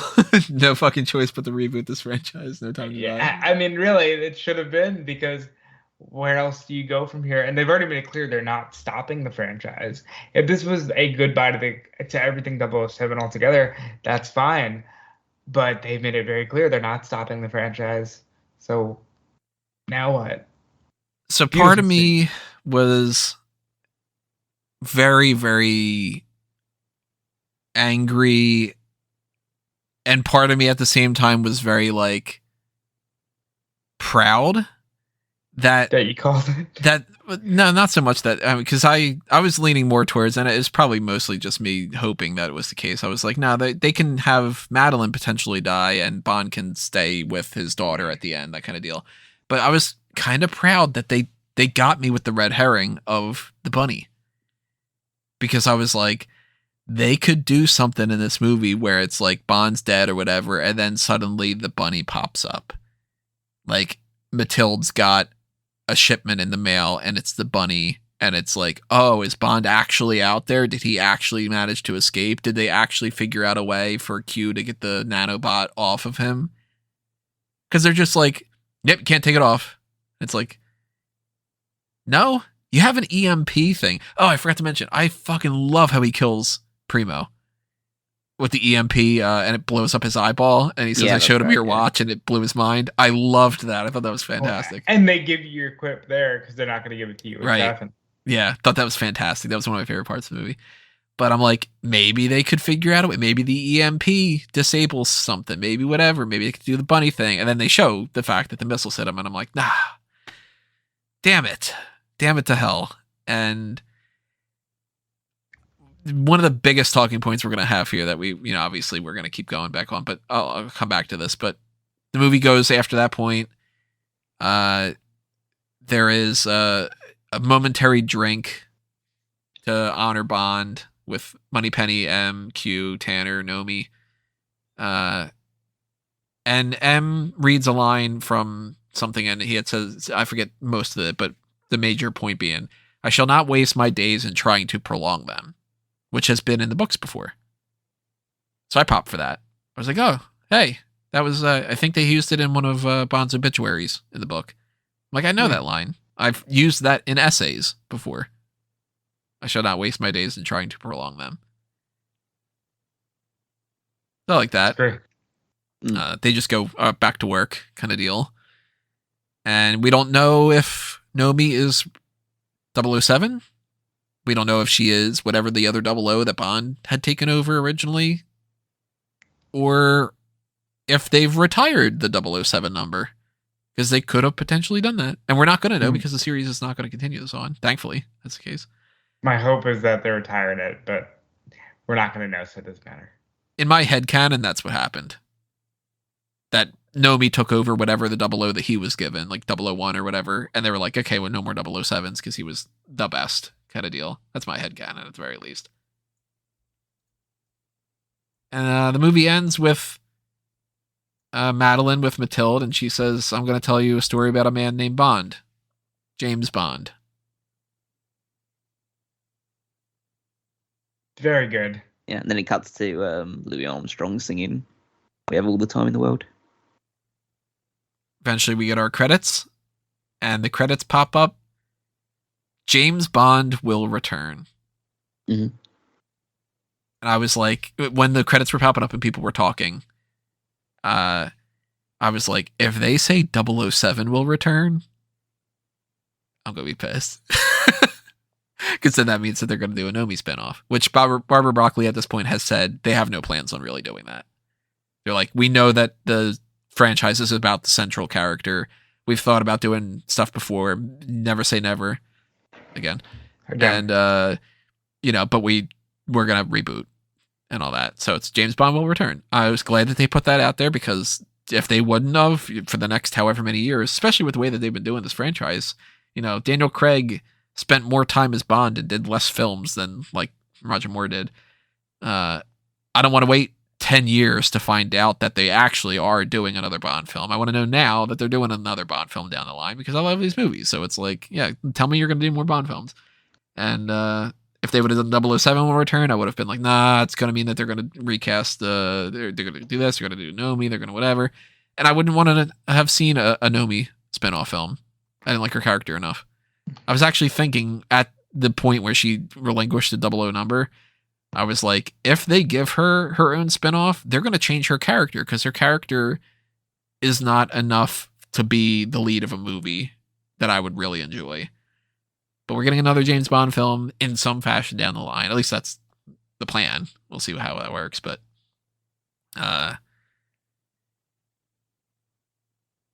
people are... The best way to phrase this movie is the word divisive.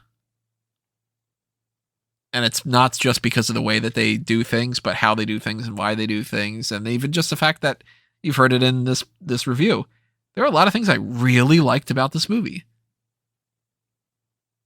And there's a lot that I really don't like. I don't ultimately like how the Craig era went. This makes me like the other movies less. I think this was a fascinating experiment for the franchise to tell one story. But ultimately, I think I enjoyed the idea of the one-off Bond films more. And the more we talked about it here, the more I realized, they really did just kill off everybody, perhaps for the sake of just killing everybody off. No, I can't, again, I'm just in the complete opposite boat. I feel the same way now and comfortable with the impression of the Bond movies in the same way I feel like that Tobey Maguire's Spider-Man is not Tom Holland's Spider-Man.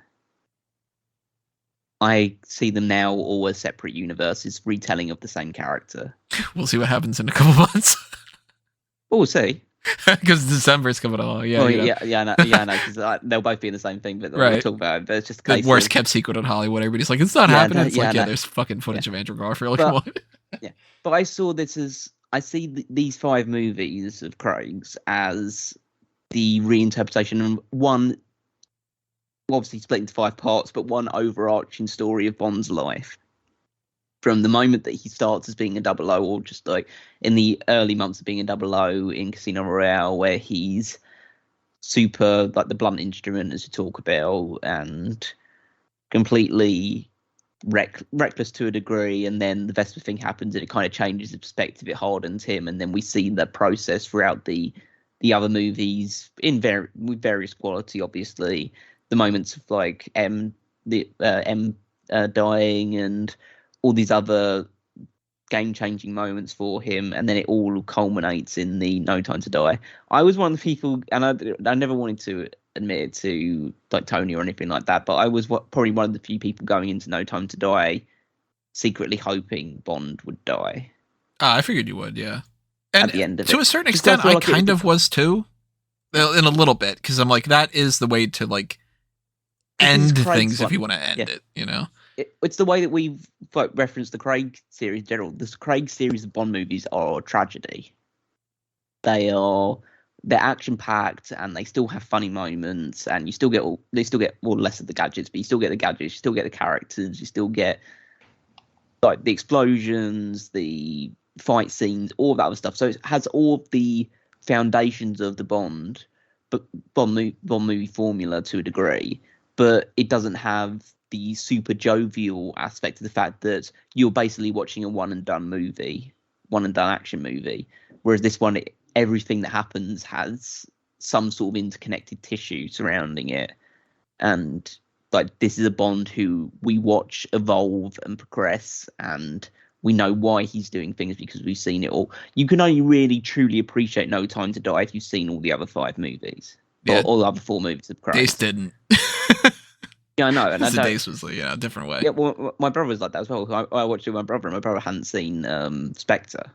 So like he couldn't get a lot of that stuff. He still enjoyed the movie, but like he couldn't get into all the stuff that I was getting because I'd seen all the movies leading up to it. So and to me, it just elevates this series above anything else. Like I'm going to be kind of, I would say relieved, but if they do move back to the formula of one-off movies and the next Bond is more prototypical of what we've seen in the past, and that's fine. But I don't think I'd ever develop an appreciation of the Bond franchise that I have developed if it wasn't for Craig's arc as Bond. I think that it's the most sophisticated, it's the most grown up, it's just a really interesting narrative through start to finish of just this one character and how he got to be, how he ended up being, and the way that he passed away it's just so typical of. That's why I didn't really see it as like, oh, they're just killing people for the sake of killing people. No, this guy has the worst life. Even though it's like, oh, it's the best. This life's the best, isn't it? That type of thing. But this guy has one of the most difficult upbringings ever, and it's only fitting that this guy in the cusp of the moment where he's going to be happy and get to live his life with a wife and child and move on and just retire and get out of the service in particular, that's the moment where the final tragedy hits. And yeah, I think it's not going to be for everyone. That's why I don't have an issue with people that are negative towards the movie, because they have different interpretations, and you don't really want to see a character that you've gone so fond with just, I guess, suffer as much as this guy does almost. But to me, it was just it's so much more powerful that way. So all the other Bond movies I can watch and really have fun with, I feel like when watching from Casino Royale all the way through, it's like I'm watching something that matters. It feels like the rest of it is just like, it's loads and loads of fun enjoyment. I'm having a good time watching it, but this one is the Daniel Craig arc is the Bond series, which I feel like matters in my own interpretation.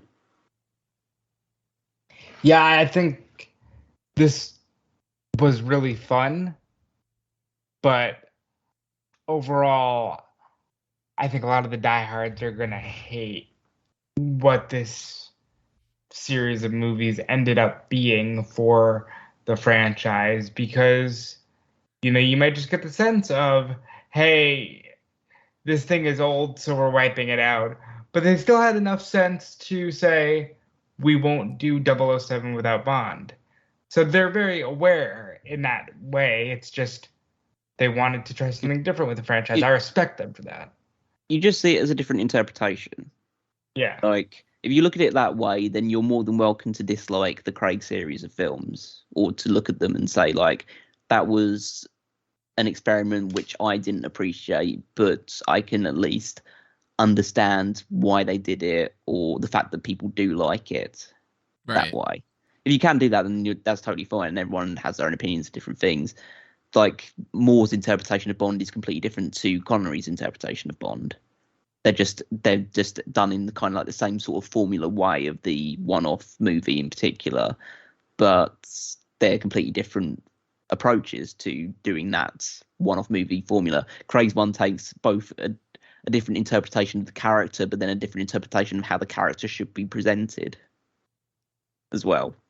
A good way to approach how you look at something like this, now that we know how this started and ended, is the way that you look at Batman. Batman, if to some people Batman is Michael Keaton, it's those two movies. To some people, it's those two movies plus the two sequels, Batman Forever and Batman and Robin. To some people, Batman is Bruce Timm's Batman the Animated Series, potentially some of the follow-ups like Batman and Robin, that kind of deal. To some people, that also extends to Justice League. To some people, that also even extends to Batman Beyond, since it is the same universe. And then you got certain comics runs. Some people like Zack Snyder, and I disagree with this kind of thing, is that their Batman is Dark Knight Returns, bitter old Batman kind of deal. And when you watch certain movies, there are some people who are like, nope, I only want camp and I only want Adam West. And if there's some people that had seen the Tim Burton movie and they were like, why is this dark? Batman, it should be doing the Bat Tootsie. And, like, why isn't he dancing and all this, like, and if you like the one thing, you like the other things, you might like all of them. I hate, for instance, like the Batman 60s show. I think that it's just not for me. I don't like camp type stuff that's like that. And at the same time, people go, oh, okay, well then you like the Batman that's like this brutal killer. And I'm like, no, I like the Batman who is dark and mysterious, but that doesn't kill. And like, so it bugs me when I watch a movie like Batman v Superman where he's just killing people left and right. And I'm like, he shouldn't kill people. But then I'm also like, it's pretty much as close to Batman as you can get, minus a couple things. And the Bond series has always been like, there's different ways to navigate different detours and everything. Judging this as a 5-part series as a whole now, I remain firm with my assertion that one of the biggest flaws with the Craig era is it doesn't want Bond to be Bond. It wants him to become Bond and then retire from Bond. They literally did 2.5 films setting him up, and then 2.5 films of him being Old Yeller and ending it. And I know that you can argue, and some people will, hey, we've already seen 20 films of him being Bond. So, if they had one movie out of this 5 where he was just full-blown 007, then I pretty much would have to shut my mouth. But for my tastes, logically speaking, the first film should have been setting up becoming 007 that we know. And number 2, he's mostly a fully realized Bond, but he's still kind of getting the hang of it. Number 3, he's full-blown in the swing of things. Number 4, he's winding down a little bit. And then number 5 is the conclusion, just by mathematically balancing it out. But there's been so much that we've talked about with Casino Royale onward that they actively throw away a lot of things. Like, we're not going to do that gadget bullshit anymore. He's not going to say Bond James Bond. We're not going to do the shake and not stir. The gun barrel's not whatever. I do feel like there's a lot of resentment on my part now where they needed a crutch every time. Like, they didn't think that they could tell a story of these older Bond films without some kind of a hook to lean on. First one being, but he's just getting started as Bond. Then they went, fuck, we don't have anything else. So let's just redo that and go, not yet. And then the third one, they went, shit, now we can't do the, not yet. So let's make him old. And then, of course, at the end, they made it the whole, like, now he's James Bond anyway, because they couldn't help but do that at the end of Skyfall. And then they go straight to, it's the end of Bond, and he retires. And then they go, but this is the Bond film where he dies. Like, none of these movies were a Bond film because they're fun. It was always because here's the thing that we want as the talking point. And it kind of makes me worried that the next in the series is going to be literally like, you can refer to this movie as the Bond film where Bond dies, right? Well, yeah, and I think that's part of what they want. But I also feel like they came into this with the plan of let's tell a different story with Bond. And then when they needed to make him Old Yeller, they said, well, accept this because the character's been around for 50 years. Let's just tell these different stories. You use the Batman comparison, and it's sort of like, all right, DC is going to release 3 animated movies in a year, and 2 of them will be The Dark Knight Returns, where he's old, because just accept it, and then the next one will be The Killing Joke. It's just like, there's all these different ways to tell the Bond stories, except this 5-part arc as our one-off of how we would kill James Bond. That's something that's been bugging me about a lot of movies, though. Like the Batman thing in particular. The Batman movies that we've gotten recently, it's a spoiler, some of the spoiler alerts for them. You know, the Christian Bale one, it starts off, Batman Begins. The second one, Batman retires. The third one, Batman essentially dies. So it's like they can't, I'm worried that these franchises are getting to the point where they feel like they can't tell the story unless they've got that going on. And I'm worried that the next part of the Bond films are like, quote, if they'd use the tagline, they wouldn't use this as a tagline. Well, they probably would, but a Bond film because it's a reboot. Not here's the story for it. It's just go see it because it's a reboot.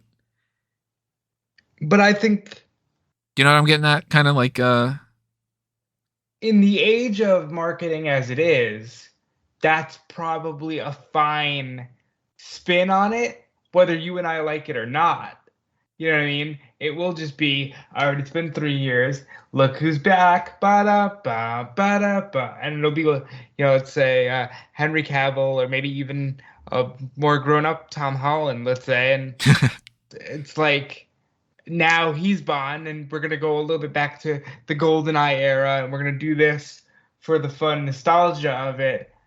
And maybe that will be the hook of, we're not going to tell the 3-part arc of he's here, he retires, he dies. We're just going to have a fun Bond movie and go from there. I really hope they don't get into this rut of the next movie, all they give a shit about is that it's a reboot and that they don't have anything like a fundamental good story to tell. And then in the one after that, it's like, oh, it's a Bond film because in this one he is missing an arm. And in this Bond film, it's Bond, but he's not able to speak for the whole movie because he's rendered mute in the opening credits. And it's the one where he can't talk. Where like in this one, Bond's a robot. Like, you know what I mean? Like, I don't think they're gonna go down that fucking crazy. But like, I don't want it to be, here's the twist we did because we need to give you a twist or else you're not gonna care. Because I like the movies, so I don't need the twist. You know what I mean? So let me ask you this. Is it better served to just end a franchise rather than getting to a point where you need to run these gimmicks for the sake of running them and saying, hey, care about this because it's the legacy of the thing? That's where you never know, because with some series, I feel like they should just end it. Like, I was comfortable with Star Wars ending with Revenge of the Sith. And when they announced that they were going to do episode 7, I was like, uh-oh, I don't think you need it. You can do spin-offs, and you could do, like, they did the Clone Wars show, and I didn't even really watch it and everything. But I'm like, no, that's the end of the story, sort of. I don't need to have anything that followed. And then, of course, we know full well how I feel about the sequels. I think that they're just absolute garbage, and they trash the movies that come before it. And something like the MCU, they could have ended it at Endgame, but I like that they didn't. I haven't actually liked a whole lot of stuff that's come past Endgame. Like, I like Shang-Chi. Black Widow's okay, but the TV shows, kind of blah.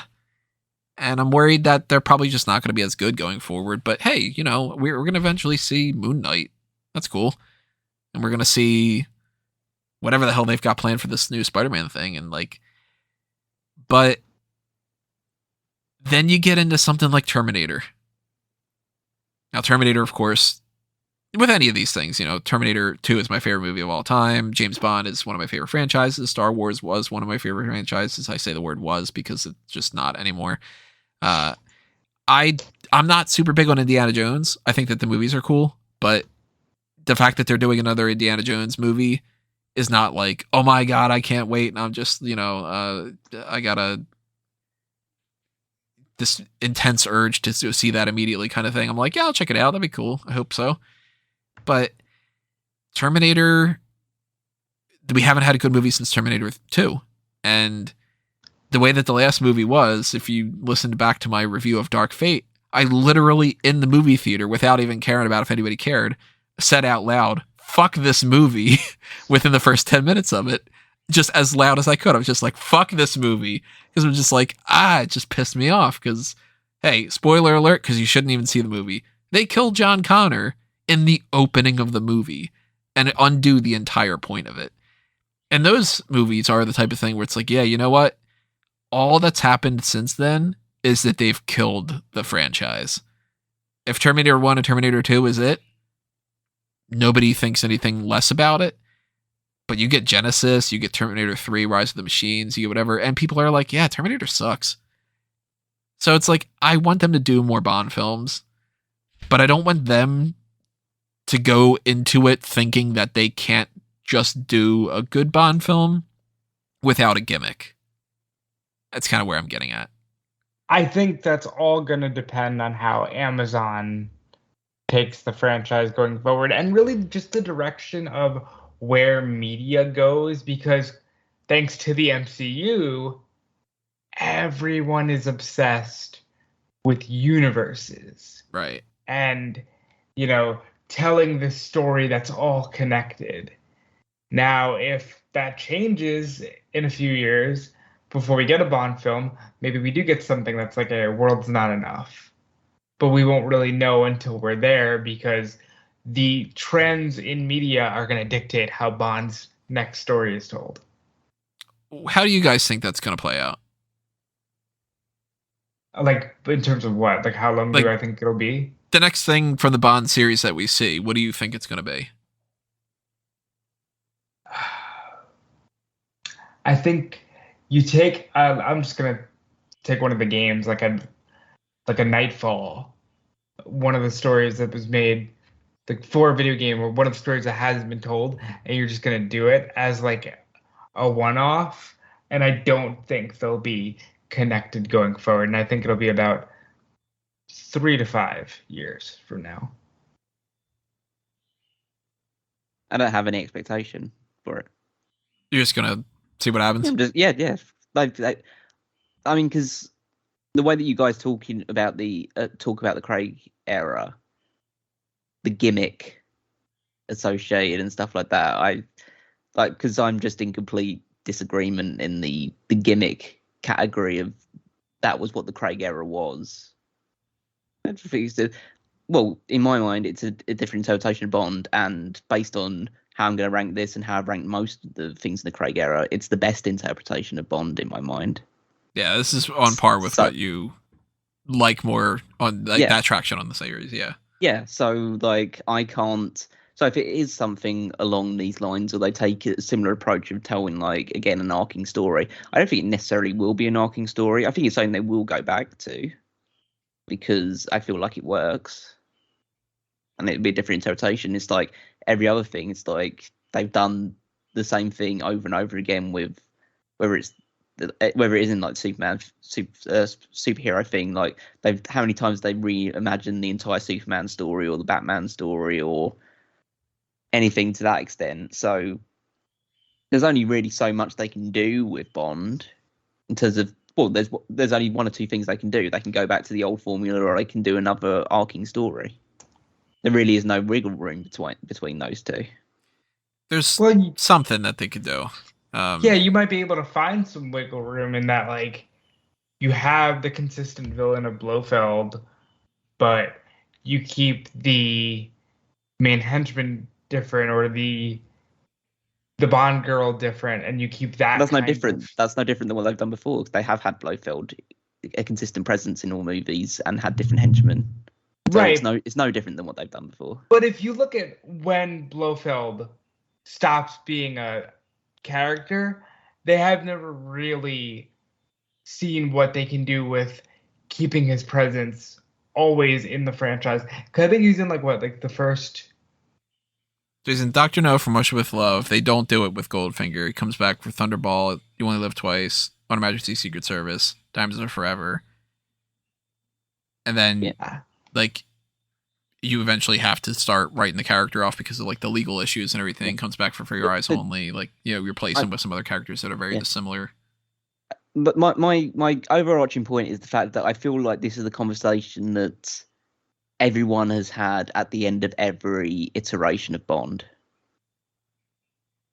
I feel like everyone's said, what direction are they going to go with now? Sean Connery's no longer doing it. What are they going to do now? Moore's done. After the Dalton one, they felt like a lot of people felt like Bond was done after Dalton's era, and then the gimmick attached to Goldeneye was like, hey, Bond's back. Guess what? It's just that was that's exactly Goldeneye. So that's exactly the way I see it getting relaunched here. Yeah, I don't know if it'll take 7 years off, but no.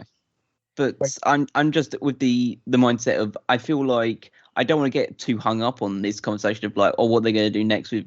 Because I feel like we're not the first person to have this conversation, and it's not the first Bond this conversation has ever been about. So it's hard.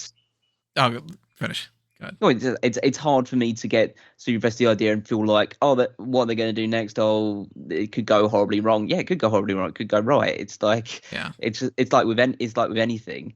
The thing that I'll just even know or something like that is the fact that they'll probably, if it does go horribly wrong the next time, then that'll probably be a one and done Bond appearance, and then they'll go back to the drawing board again and see what they do next time. I don't think the franchise in particular is in any danger of ever going out of business, because at the end of the day, it just takes the right Bond or the right person playing him, or just one good story, and people say, oh, Bond's back and it's all's right with the world again. But the next one might fuck up. There's always that interpretation. There's always that possibility the next one is a complete write-off, and it's the worst movie in the franchise's history and all that stuff. That's just the risk that you take by having a franchise in the first place. The way that they can come out of this is very interesting, because we've never had this type of an ending before. When we switch over from Roger Moore, he carries over a lot of the same actors. He carries over the same continuity. We know that he eventually, with, the grave from Tracy, even though the ages don't match up, he is the same character. It's the same continuity. It's just that it's weird continuity. And the same thing with Bond with, pass it over to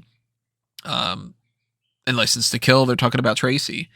And in GoldenEye, we still have a reboot of like recasting a lot of people. Bond's different, M's different. It's a whole big different thing. But they're talking about how Bond used to have previous missions. And I kind of think that they're going to lean more towards in that direction of like, look, you can take into this whatever you want. We're going to have the starting point of Bond as Bond. I think that's the best way to go. But we've never had Bond killed before with continuity. So now we do need to have a hard reboot instead of a soft one. Because even then, when Bond is told by Elektra, she says, have you ever lost somebody? And he does that moment, that beat of whatever, and moves on to the rest of the conversation. It's like, okay, that's probably Tracy that he's talking about. So it's kind of like, yeah, I mean, we see in Diner of the Day, is this where they keep all the old relics and it's old Bond missions, Rosa Kleb's show. So you kind of imply that he's done all those. So it's weird because they're going to have to start this off going, okay, do we approach this as if we are carrying on from either of these two continuities or if it's brand new? If it's brand new, I really hope that they don't go with, and let's start it off with he's not 007 yet and we have to tell Casino Royale again. Because we just saw it. Even though it's been years, we just saw it 4 movies ago. I don't want Bond is becoming 007. I kind of just want him to be Bond. And I don't want them to tell the story of, okay, we're going to have like contractually obligated, we're going to get 3 films out of this person who plays Bond, and we're going to tell the beginning of Bond, the middle of Bond, and then the end of Bond, and we're going to kill Bond off at the end of the 3rd one again. Like, I don't want them to get into that rut either. So what I think will happen, and where I think, people like us have experience in, because we're fans of Batman, and even in some cases wrestling with the consistent retirement, it'll just be Bond is back. He's just in another story, and now he's a character like a Batman, where as long as you plop him in a familiar situation, it's okay, what story are we telling with Batman? This will be, okay, what story are we telling with Bond? But you won't need to do the, hey, he's becoming 007, unless years down the line you just want to get into a new arc. And I'm also worried about, but they can do it well, they can do it poorly. I kind of feel bad for whoever comes next. Because you're going to get 2 extreme reactions. You're going to get the people that are very much like, Craig is the best Bond ever, this had continuity, this is whatever, and there's nothing that can top it.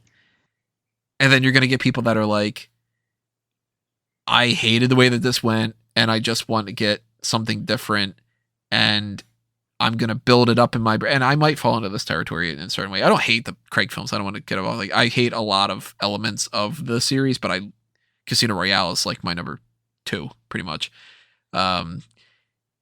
It's like I and some others that are fans of the franchise that are more off-put with the way that some of these things worked, we might fall into the trap of going into this going, and the next one should redeem that for me, and then we build up the hype so much that we can't possibly end up being happy about it. And then it ends up being, well, you did that to yourself. It's not their fault that you wanted a Q that's like this and a Moneypenny that's like this and an M that's like that. Because I don't even know what I would go with here. Like, if they were to tell me you're contracted to write the next Bond film, I'm like, I said it before, how do you take Q in another direction? Do you just do Ben Whishaw, but he's not Ben Whishaw? Then people go, I like the Ben Whishaw one better. Do you do Desmond Llewellyn, but then everybody goes, oh, that's just Desmond Llewellyn, but he's not Desmond Llewellyn? Or do you do something else, and then they go, well, then that's not Q. Then you go, shit, where do I go with here? Like, Well, that's Moneypenny, you can kind of just keep doing the same thing. I think it's kind of easy with her. And M, as long as M is the boss, you can pretty much do the same thing. Felix is pretty much just another guy. But Bond with like Q and Bond with the gadgets. I want the gadgets back. But I'm also kind of worried they do this in the franchise, and we've talked about it before. we've seen the trends where sometimes they go into a more serious movie than the rejection or just the staleness or whatever. They go in a complete opposite direction. They go something super silly, and then they go super dark, and then they go super silly. I don't think we need to have a License to Kill next because we just got one, but I don't want them to go into Die Another Day. I don't want silly superhero action over the top, which they might do. They might go into more of like, let's try to make this a little MCU-ish and make it more of like a superhero thing. And it's like, oh, Bond's not a superhero. See, but I think that's kind of where we're at in the franchise now. And that's the beauty of it, is it's going to come down to whomever gets, on their hands on the franchise next and what their interpretation is, because now it is just like that blank slate property that you have the blueprints. Which one are you going to go with? How are you going to put your own unique spin on it? And the Keys of the Kingdom might be switching. It might not be Michael G. Wilson anymore. Seems like Barbara Broccoli at the very least will stay on, but I think what might happen next, and I have nothing I'm basing this on, so just take it with as heavy of a grain of salt as you can. I think Amazon is going to want a series. And I think that they're going to make a mistake that a lot of people do. It could be good, mind you. But I think that they're going to make the mistake that a lot of franchises do. I think they're going to make a young James Bond series. And they're going to go with, let's tell the story of how Bond grew up. And we can have a teenager or somebody in their early 20s. Obviously, he's not like, in MI6 with Q with any of that, but I think it's going to be like the rough and tough young Indiana Jones kind of a thing. Like, I think they're going to do that. And that's going to be their separate thing of like, if people like it, we'll keep it going. And maybe that person can be James Bond going forward in the movies. And if people don't like it, we had a couple of years to think about where we want the movies to go. And then we just reboot it with a brand new Bond again. And then that's kind of a buffer. If people hate it, they're searching for a new Bond film. If they like it, let's continue the continuity. I think that's where they're going. Well, they could very easily do that because there is a whole literature surrounding a young James Bond. Mm-hmm. Silverfin and whatnot. I think Silverfin's the name of it. Yeah, Charlie Hickson. Yeah. Right side of wrote lots about the young James Bond. So there's a lot of written material, source material they can work off of if they want to do that.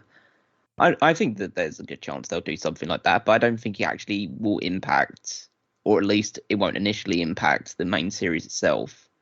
I feel like they'll just do, okay, we're going to do a young James Bond series, but that'll be like, I'd say, maybe an Amazon Prime series, while at the same time they're doing the actual Bond movies in theaters and stuff like that. It could be coinciding with it, yeah. I definitely think that with the fact that people are leaning so heavily towards streaming, I think that they want to tap into that, for sure. I have all these really notes that I didn't bother to go into with some of those things, but I want to stick on this point because I like this point to talk about. That's actually really clever. I didn't think about just doing something and running it back as a series because, again, that's a trend in media. I know you did last summer. It's back as a series. Chucky, back as a series. So perhaps that is just the way you go. And it's it's fulfilling that different for the sake of different thing that some people want. Some people literally, they'll make the argument.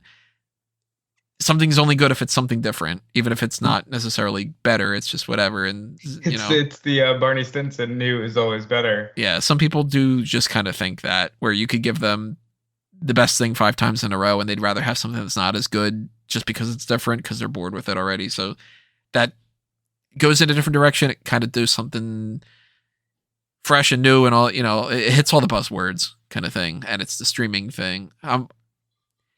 I will be incredibly shocked if they don't do that.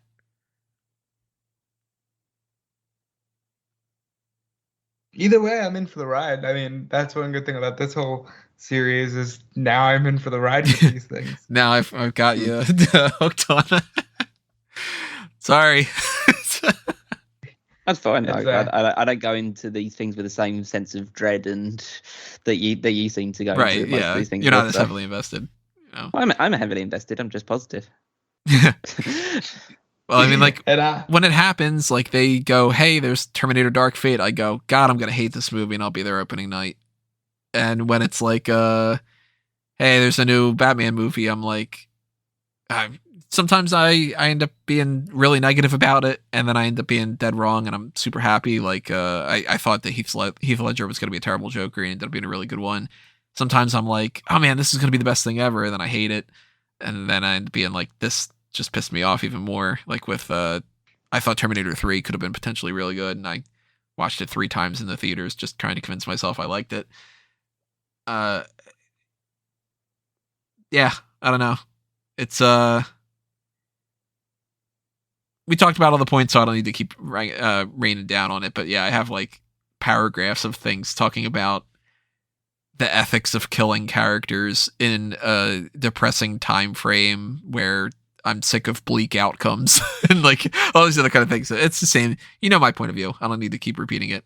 I'm disappointed that they killed Bond. I'm disappointed more so in the way that they did it, with the way that this series worked out, than the fact that they did it, because I think that there's poignant ends for certain characters. Like Tony Stark's end isn't my true ending for Tony Stark in my mind, but I think that it works really well for that movie series, and et cetera, et cetera. I can get into that with more of my ending Marvel series, and I might write up an ending James Bond thing down the line, maybe. I don't know, but I don't vehemently reject the movie, but I don't think it works as well as a standalone movie, and I don't think that it works as well as far as it doesn't trigger the good stuff in me. It just kind of left me sad, and that's where I'm going to rank it the way that I'm going to rank it when we get to it. But let's recap a couple things here and talk about these with our rankings. I'm going to switch over some of my stuff, so on this YouTube thing you can actually see on the screen our checklists and stuff. Let me switch over to our from Recap with Love, which it is kind of at this point, from Recap with Love. And here is our spreadsheet. The guys have access to this too. You can see here, I rank the movie right now at number 14. I rank it underneath Thunderball and above Octopussy, because I think that I might actually, down the line, it takes multiple viewings. And you can tell even from this series, I ranked Dr. No higher than I thought that I would, but I ended up ranking it towards the lower end anyway. But I liked it more this time than I did the last couple of times that I had seen it. There might be a time in the future where No Time to Die ends up being above something like The World Is Not Enough for me. But right now, my immediate reaction was I put it above Moonraker. And the more days that have come by, I bumped it down 2 spots. Maybe I'll end up disliking it more. I might end up putting it only above Quantum of Solace. I might actually end up putting it only above For Your Eyes Only down the line. Right now, it's sitting around that middle range. How about you guys? For me, I believe I'm going to end up placing it around the 6 or 7 spot. So I'm thinking right now, right underneath The World Is Not Enough and above Tomorrow Never Dies. Because ultimately, it's a very well told story. It won't be it's not like the way I prefer to see Bond, but it's ultimately a great movie. And that's the thing with these Craig films. Best movies. Like, movie for the sake of movie, the Craig films are where it's at. But, like, they're just other Bond stories and other interpretations I've liked more.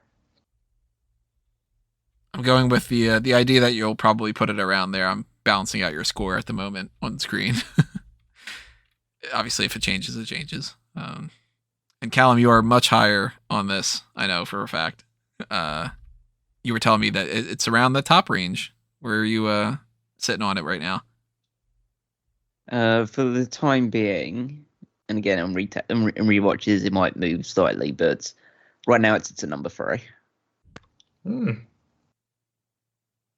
So what, in your mind, what places it? Because we disagree about On Her Majesty's Secret Service, and you've got that number 3 right now. What makes it edge out OHMSS? I love On Her Majesty's Secret Service, and I feel like it is like a banner like movie in the overall significance to just the Bond franchise in general. I feel like it's a huge deal, but No Time to Die is just fundamentally, it's a better movie, just in the way that it's produced and just every aspect of it. It takes a lot of the elements of On Her Majesty's Secret Services, but it updates it to modern times, and that's part of the reason why I want to put it further ahead. And we'll talk about it when we move into some other rankings as well, but like, I just feel that trio of movies at the top just represents how I feel about the Bond series, which is those 3 movies. There are 2 obviously movies in between those all 3 that are a lot less enthralling in terms of just generally the way they're presented, but those 3 are the pillars of the Craig franchise, and if the Craig franchise is my favorite of all time, then that's the one that I've got to slot it in. So it's whenever we do things like this, you typically get a good look at the way we view things, and I have a good view of how Callum looks at these movies and what Callum wants in a movie, and that is very clearly story. And Callum cares about story and character development because his top 5 really are movies that exemplify that. Not as much Tomorrow Never Dies, but not the top 4 for sure. But you look at like On Her Majesty. Well, I'd say the top 4 and number 6 are kind of more on that, in that kind of mold. 5 is just the fact that I think Tomorrow Never Dies is the best version of the action version in my mind. So that's why I go with that one up there. Yeah, but it's very clear that you value the story overall, which is fun to see on a ranking like this. Oh yeah, I'm without shadow. These 4 at the top there's a leap between them and Tomorrow Never Dies. It's not like it's close. It's not like I'd ever think about. The only thing that's ever going to change with these 4 is maybe in reviewings and stuff like that they'll be shifted around, but those 4 will always be atop the list for me, unless the next iterations are even better. But yeah, at the moment, that's someone bumps it down or something. Yeah, but for right now, that's the way they're going to stay. It's just going to be some sort of arrangement of those 4. And I've got my approach to the series is very much trope based, I guess you could say. Like, most of my top 10 are very much like, this hits all the elements. Whether it's like some of them that have like a stronger story, like I think that Casino Royale, of course, is one of the strongest stories. I think that License to Kill's got a really strong story to it. Skyfall, of course, yeah. And then you get like Living Daylights, which I think is very like, it kind of does almost everything.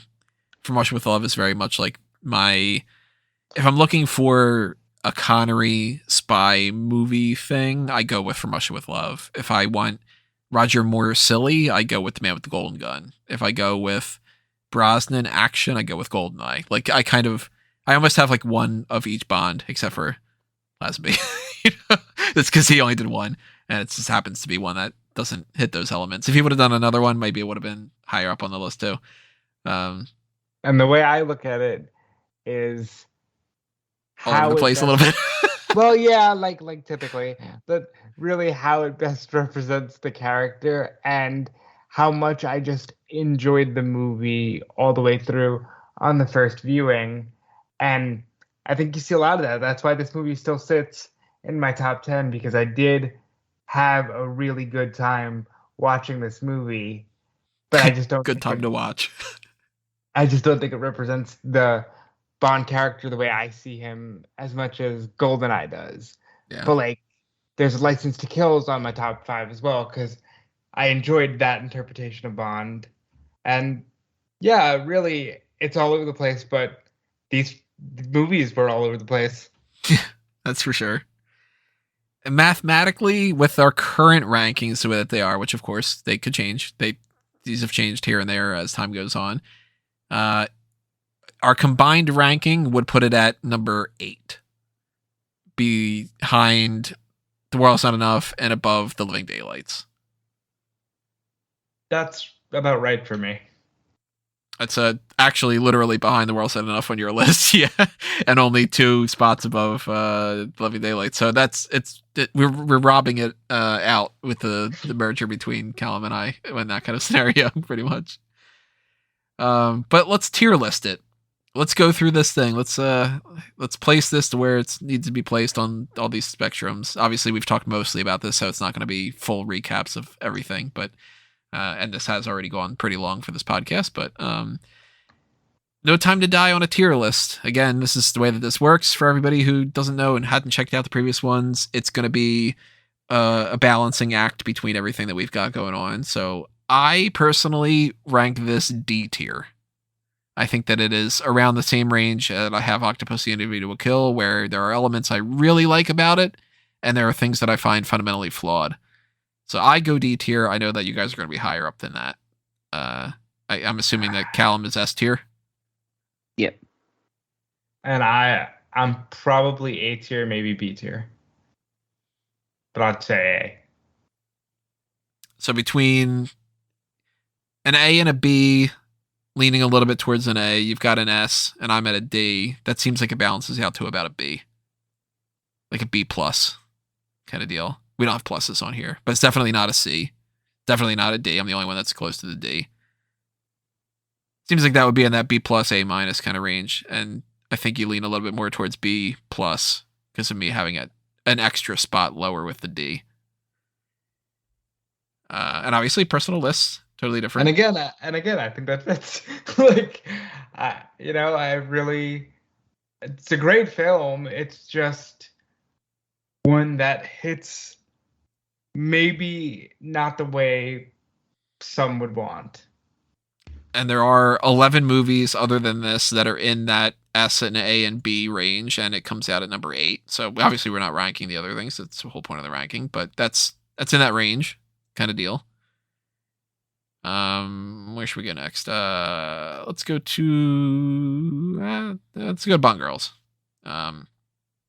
I currently have ranked Paloma many spots above Nomi, but not, drastically crazy amounts. Like we've got 93 or 92 women on this list, and I've got Nomi at number 45 and Paloma at number 32.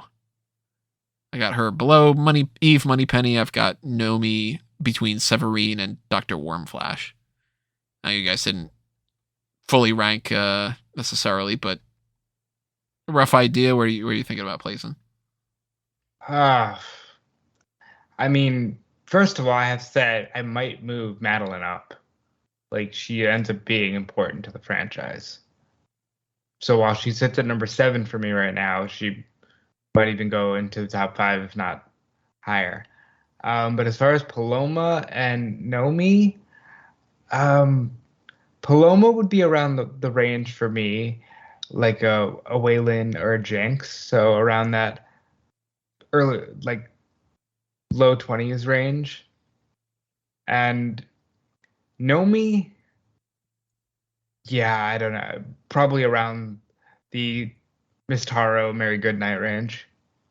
And I had forgotten to bump up Madeline a couple spots. I think I have her, at least right now, I've got her above Jinx.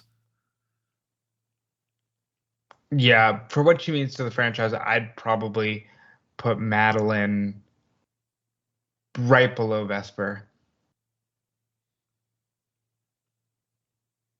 How about you, Callum? Where are these ladies going?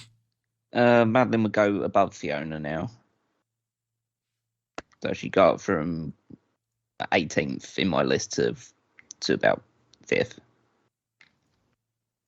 based on just, again, the importance of the series and stuff like that. And then both Nomi and Paloma will be somewhere in the middle.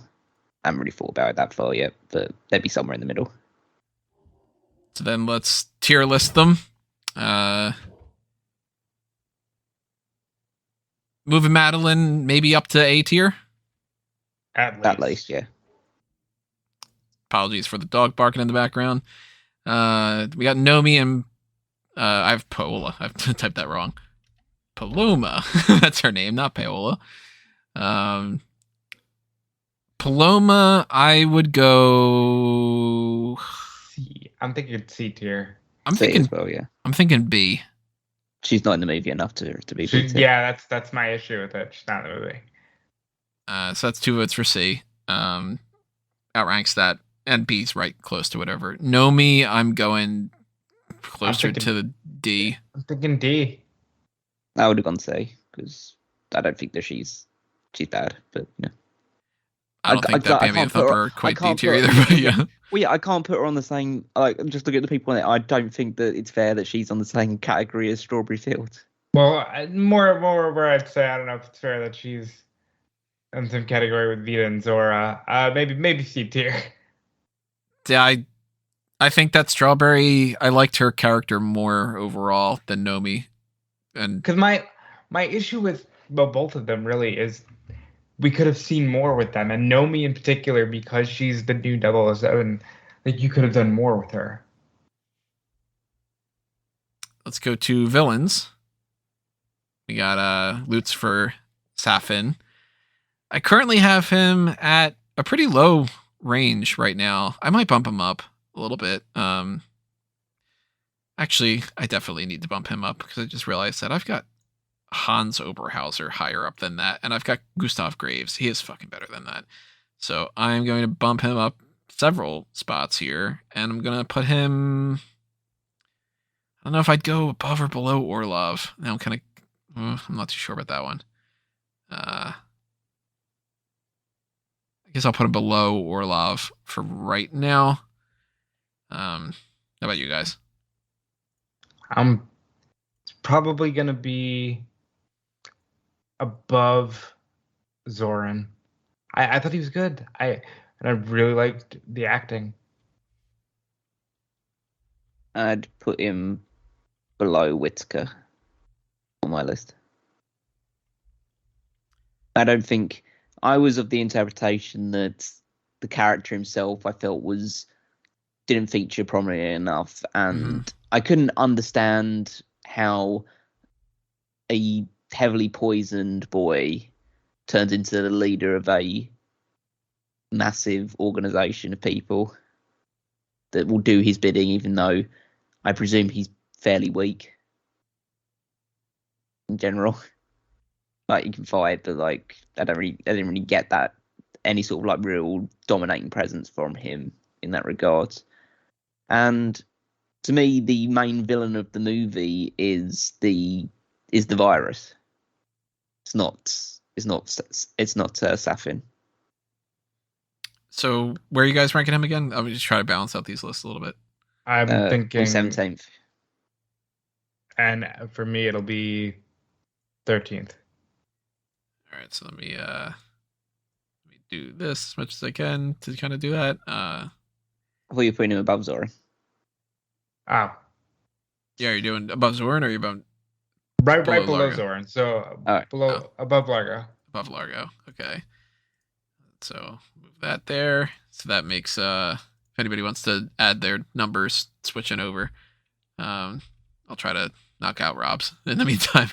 I think that Safin's one of those like yeah,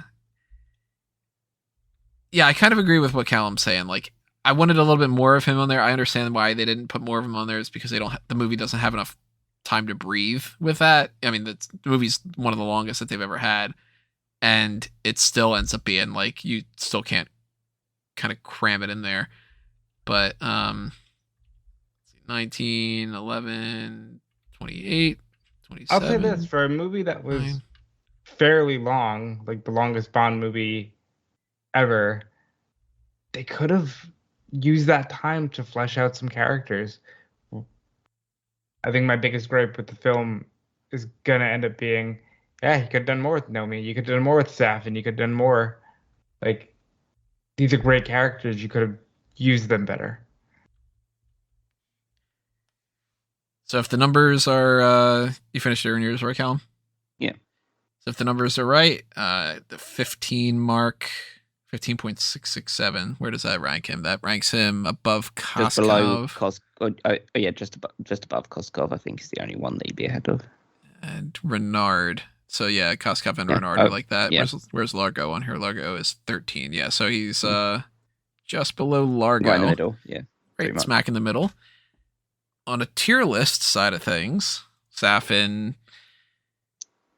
I'd say that under normal circumstances he'd probably be a D.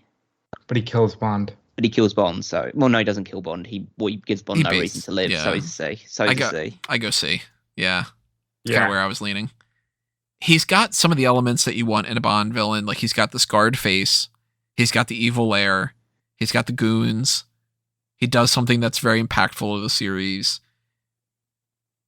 He's memorable in some ways. In some ways, it's kind of stupid gimmicky. Like, I don't really like the mask. I think it's just kind of for promotional material more than anything else. But yeah, C tier. Makes sense. Henchman-wise, I currently ranked, and you guys don't have to bother to necessarily rank them, but we'll tier list them. I've got Obruchev higher than the other ones. I've got Logan Ash and Primo, the Cyclops guy. I've got them in like that sort of mid-range. But Obruchev I've got kind of a little bit higher because I do like his character in this movie. He was, this slimy scientist kind of guy. Primo's got the cool cybernetic eye thing. Logan's a real son of a bitch. Yeah, about that mid-range. Yeah, I'd say they'd be mid to low, maybe, pretty much all of them. I wouldn't separate Obruchev. I think Obruchev is a not to say failed, but like a weak attempt at trying to do Boris again. Yeah. I'm glad you mentioned that. I did get Boris vibes from him. I didn't think about that, but now you bring it up. Yeah, he is a lesser Boris. Yeah. I mean, that's why Boris is number 7 for me, and he's 30. But Not like it was bad, but like you can only compare someone like that to Boris. Yeah. Yeah, because in the same way that I got a kick out of Boris, I did chuckle with Obruchev. I just didn't think really that any of them made too strong of an impression on me. Yeah, I liked some moments of this. I liked when they were teasing him with the food, and he was all just like, "Oh, I'm gonna give you like a smallpox or whatever the fuck it was." Like you would think that that's a hoot. Like, do it, Obruchev. Where are we tier listing them? I'd go maybe C for all of them. I think they're better than Chang, for instance, in D tier. I wouldn't go so far as B tier for any of them. I'd go C. Yeah, considering all the ones during D tier, yeah, I think that. Yeah, I think they're all better. Yeah, like they're better than high fat. Yeah, all C's would make sense. Yeah, I like Logan Ash better than Eric Kriegler for like the heavy. Primo's got that cool eye thing. That's much better than Scarpine with just the scar on his face. Logan Ash, Obruchev, as far as like, that scientisty, manipulative type of whatever kinds of characters, I like him better than High Fat. I like High Fat for a certain way, but High Fat's not some, A tier type character. We go to allies. Does anybody move up on your list? Any significant upgrade for Moneypenny or Tanner or M or Felix? No. Because they're already so high up as it is. This movie reaffirms why they're high up, but they don't move. I moved Tanner up. The Rory Kinnear version of Tanner. I forget where I had him before, but I remember putting this in italics because I was like, yeah, I'm moving him up a little bit more. I think I might have had him underneath the Michael Kitchen Tanner, and I bumped him up to be like, nah, you know what? If I think Bill Tanner now, I think Rory Kinnear. Paloma and Nomi are the two other ones that we have in here. We've already talked about them. They're somewhere in like that mid-range. At least for the Bond girls. They're mid-range for me for some of They're those. mid-range allies, probably. I think I might lower Nomi a little bit. I might put her a little bit more closer to the Magda range. Not too sure. That doesn't have to be a final thing. Tier listy wise, though, we already have the S tiers in the S tier for a reason. Because they are. Paloma and Nomi tier list for the allies at the very least. I'd probably go maybe C for both. Yeah, because I'm looking at D and Warm Flash is in D, so you can't. They did more than her. Well, I put Paloma in C and Nomi in D. And I like Paloma better overall as an ally, so I'd go C for her. So Rob, break the tie. 2 C's, a C and a B, an F If and you're an cool S. with Nomi and D, then I can. No, the same B. Oh, you put Nomi in B. Yeah. Yeah, I can't sign off on that. 2 C's. 2 C's. We went 1 CC of allies. Stat. Song wise, No Time to Die. Pretty damn high up on my list. I currently have it at my number 11. 11. That's ruined so much, by the way. Like we've done 34 episodes of this. I've had that burned in my brain as, since I was like 15 years old, but never has it been so much as when we've done this, to the point where I can't say 11 without going 11. Or if we're talking about the pro wrestler Aaliyah, it's like Aaliyah. I like No Time to Die. I would put it probably above Goldfinger, actually. Really? Above Goldfinger? I'm a big fan of it.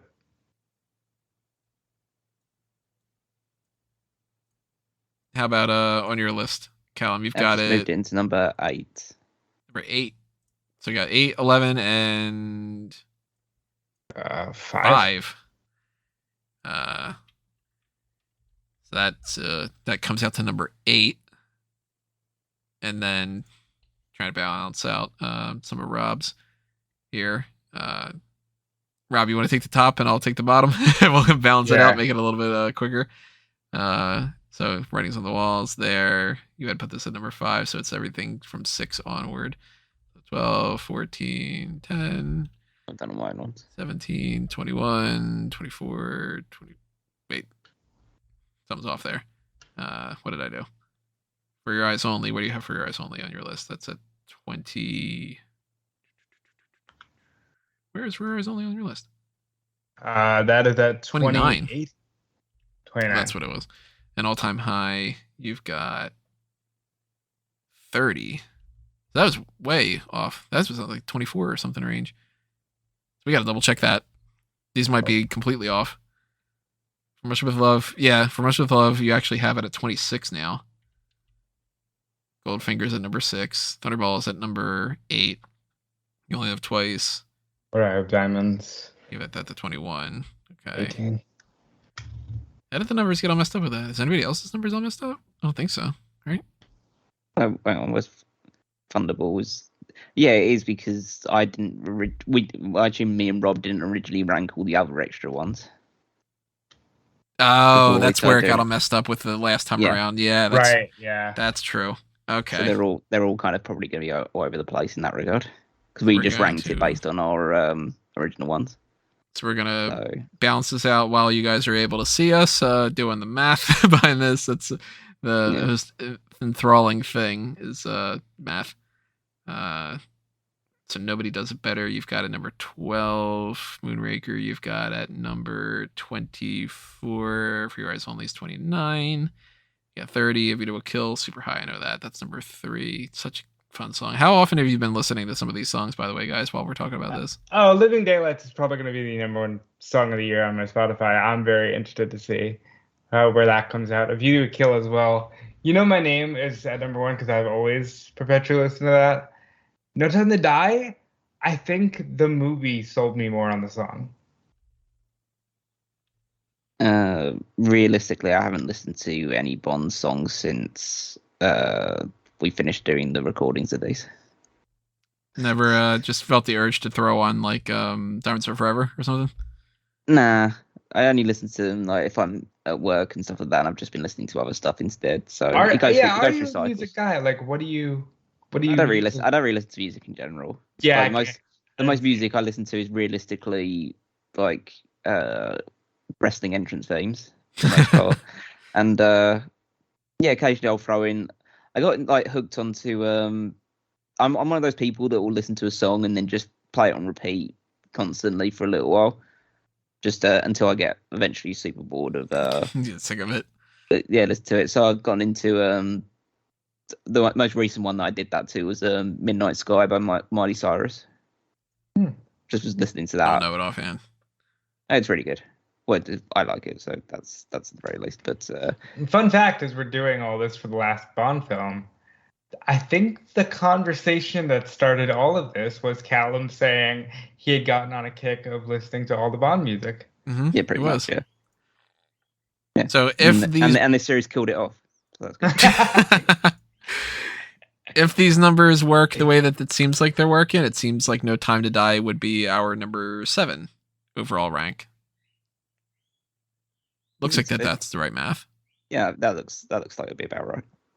So pretty damn high up, top 10, which means if we're tier listing it, I think I might go A tier. I'd go A tier. Yeah. Yeah. Yeah, 3 A's. You know what that spells? It's just an easy joke. I had to do it. Opening sequences, we have the whole thing with Safin and Madeline, and then we have the action sequence in Italy, the Vesper stuff, the putting Madeline on a train. I've currently ranked it just a spot underneath Casino Royale. I think I might actually bump it up past Casino Royale. Yeah. Do that. Might pump it up above Goldfinger. Yep. I'll bump it above Goldfinger too. I'll bump it up above Skyfall because I really liked it. I think, first of all, it's so long, and then you think about like everything it establishes, and yeah, I was a big fan. How's this rank for you, Callum? The opening sequences. I think it's one of the best, if not the best, they've ever done. So. Yeah, I was looking at the tier list. We might have to S tier it. Looking at what's an S tier, we might have to S tier this. I'm not going S tier. I know that. Well, I've got it. So. I got it at 11 right now, so I'm not going S tier. Well, I'm going S tier as well. The lowest I'd go is A. Yeah, so if me and Rob would both realistically put it in S, and you're going to probably put it around either C or D range. It'll go A. It'll probably go A, yeah. So let me see where these go, because Spy Who Loved Me, Moonraker, Spectre. Where do I have them on here? Spy Who Loved Me is there. Moonraker. It's a shame that you fools put For Your Eyes Only in E tier. So if these are lower than that, then that means I'd have to go A. Yeah. For it. Yeah. So then, technically speaking, if it's, I would say it's still an S, but you know. I mean, technically speaking, if you go 2 S's and an A, it kind of balances out to an S. Yeah. Mathematically, you know. And I'm all right with that. Like. Yeah, I'll take it. Not well, I mean, that is the highest. You can't really be like, I'm disappointed in it, you know. We don't have. I want it to just be there and all the other ones to go into A instead. Decided. It needs to be double S tier or something. We don't rank all the gadgets, but in this one in particular, and this is notes that were all over the place when we were doing these, Necros milk bottles and Teehee's hands. Forgot that we had Teehee's hands on there. The gadget wise, we pretty much got the car, and we got car and the watch, and they did the smart blood thing again. Yeah. That's something I wanted to mention. This is the 3rd time that they did the smart blood, It's coming. And they Why did are the you joke again of the, he gets injected with it and it's the ow, except for this time it's Nomi, but I'm Well, just like, don't do it anymore. Come on, well, I know it's not a Bond gadget, but they did the like the gravity thing. Oh yeah, the gravity thing was pretty cool. Yeah, Dropping I them like down the elevator shaft and the gravity Yeah. parachute kind of keeps them. Yeah, that was cool. We get the Yes, bionic eyeball. Yeah. Oh, I like that actually. Yeah, so this is actually probably in the entire Craig iteration. This is probably It's been the best most movie for gadgets. gadgets. Yeah, Yeah. And we got the spy plane as well, if you're going to count that in that sort of like vehicle range as well. the gravity whatever it is thing. Yeah, the stealth Another gravity plane, thing. the stealth plane, which just like goes down with gravity and stuff like that. So we didn't tier list that because that would have taken forever. So we don't need to place that anywhere else. Yeah. And just generally speaking, would any of them potentially be on your Mount Rushmore of any of these? Positive or Nah. negative? Obviously, probably not negative, but I wouldn't Mount Rushmore it either. There is no Mount Rushmore. There is only the Ghetto Blaster. Okay. And then I personally went through the girls based on the attraction. I had done that list before. For anybody who's curious, I have like Paloma pretty damn high, for instance, because Ana de Armas, whatever. But we didn't bother to really rank that. It's a way more of a subjective type of thing, even more so than the other things where we can't really bring anything to the table as far as like, yeah, but it does this part of the movie and it serves this function. It's like, who do you think's hottest? That kind of deal. So, ultimately, that is our breakdown of No Time to Die. It is a lot. It packs a wallop. Oh, they also have that tracker canister thing. That was weird. I didn't really like that, but that's just another thing. That's not low tier or anything. I like a lot about the movie. It is very, very, very far from my favorite. And there's some things that make me very concerned about what they're going to do in the future, but I won't know how that plays out until it plays out, because I'm sure if I would have been watching these movies when Diamonds Are Forever came out, since that is my lowest ranked out of all of them, I probably would have been like, the franchise is dead. I don't feel that way about this. I do feel kind of scared and intimidated that maybe the franchise is going to continue to go in a direction I don't really like as a fan. But maybe they compensate and they add the things that I was missing out. Or maybe they don't. I have no fucking idea. None of us do. Overall, Callum's on the higher end. Rob's in the middle. I'm on the lower end. But even on the lower end, for me, it still comes out to about the mid-range. It's still a shaken film. It's not stirred. Like, it can't be. So it's a really good film. It's just questionable decisions were made for some. Obviously, Callum goes shaken. Yeah, Yeah, he's definitely shaking. No, if we were going to go with that. Callum's I don't really feel like that really needs to be written. yeah. No, right now you do this complete 180 and you're like, fucking sucks, I hate it, it's worse than You Only Live Twice. Like that kind of.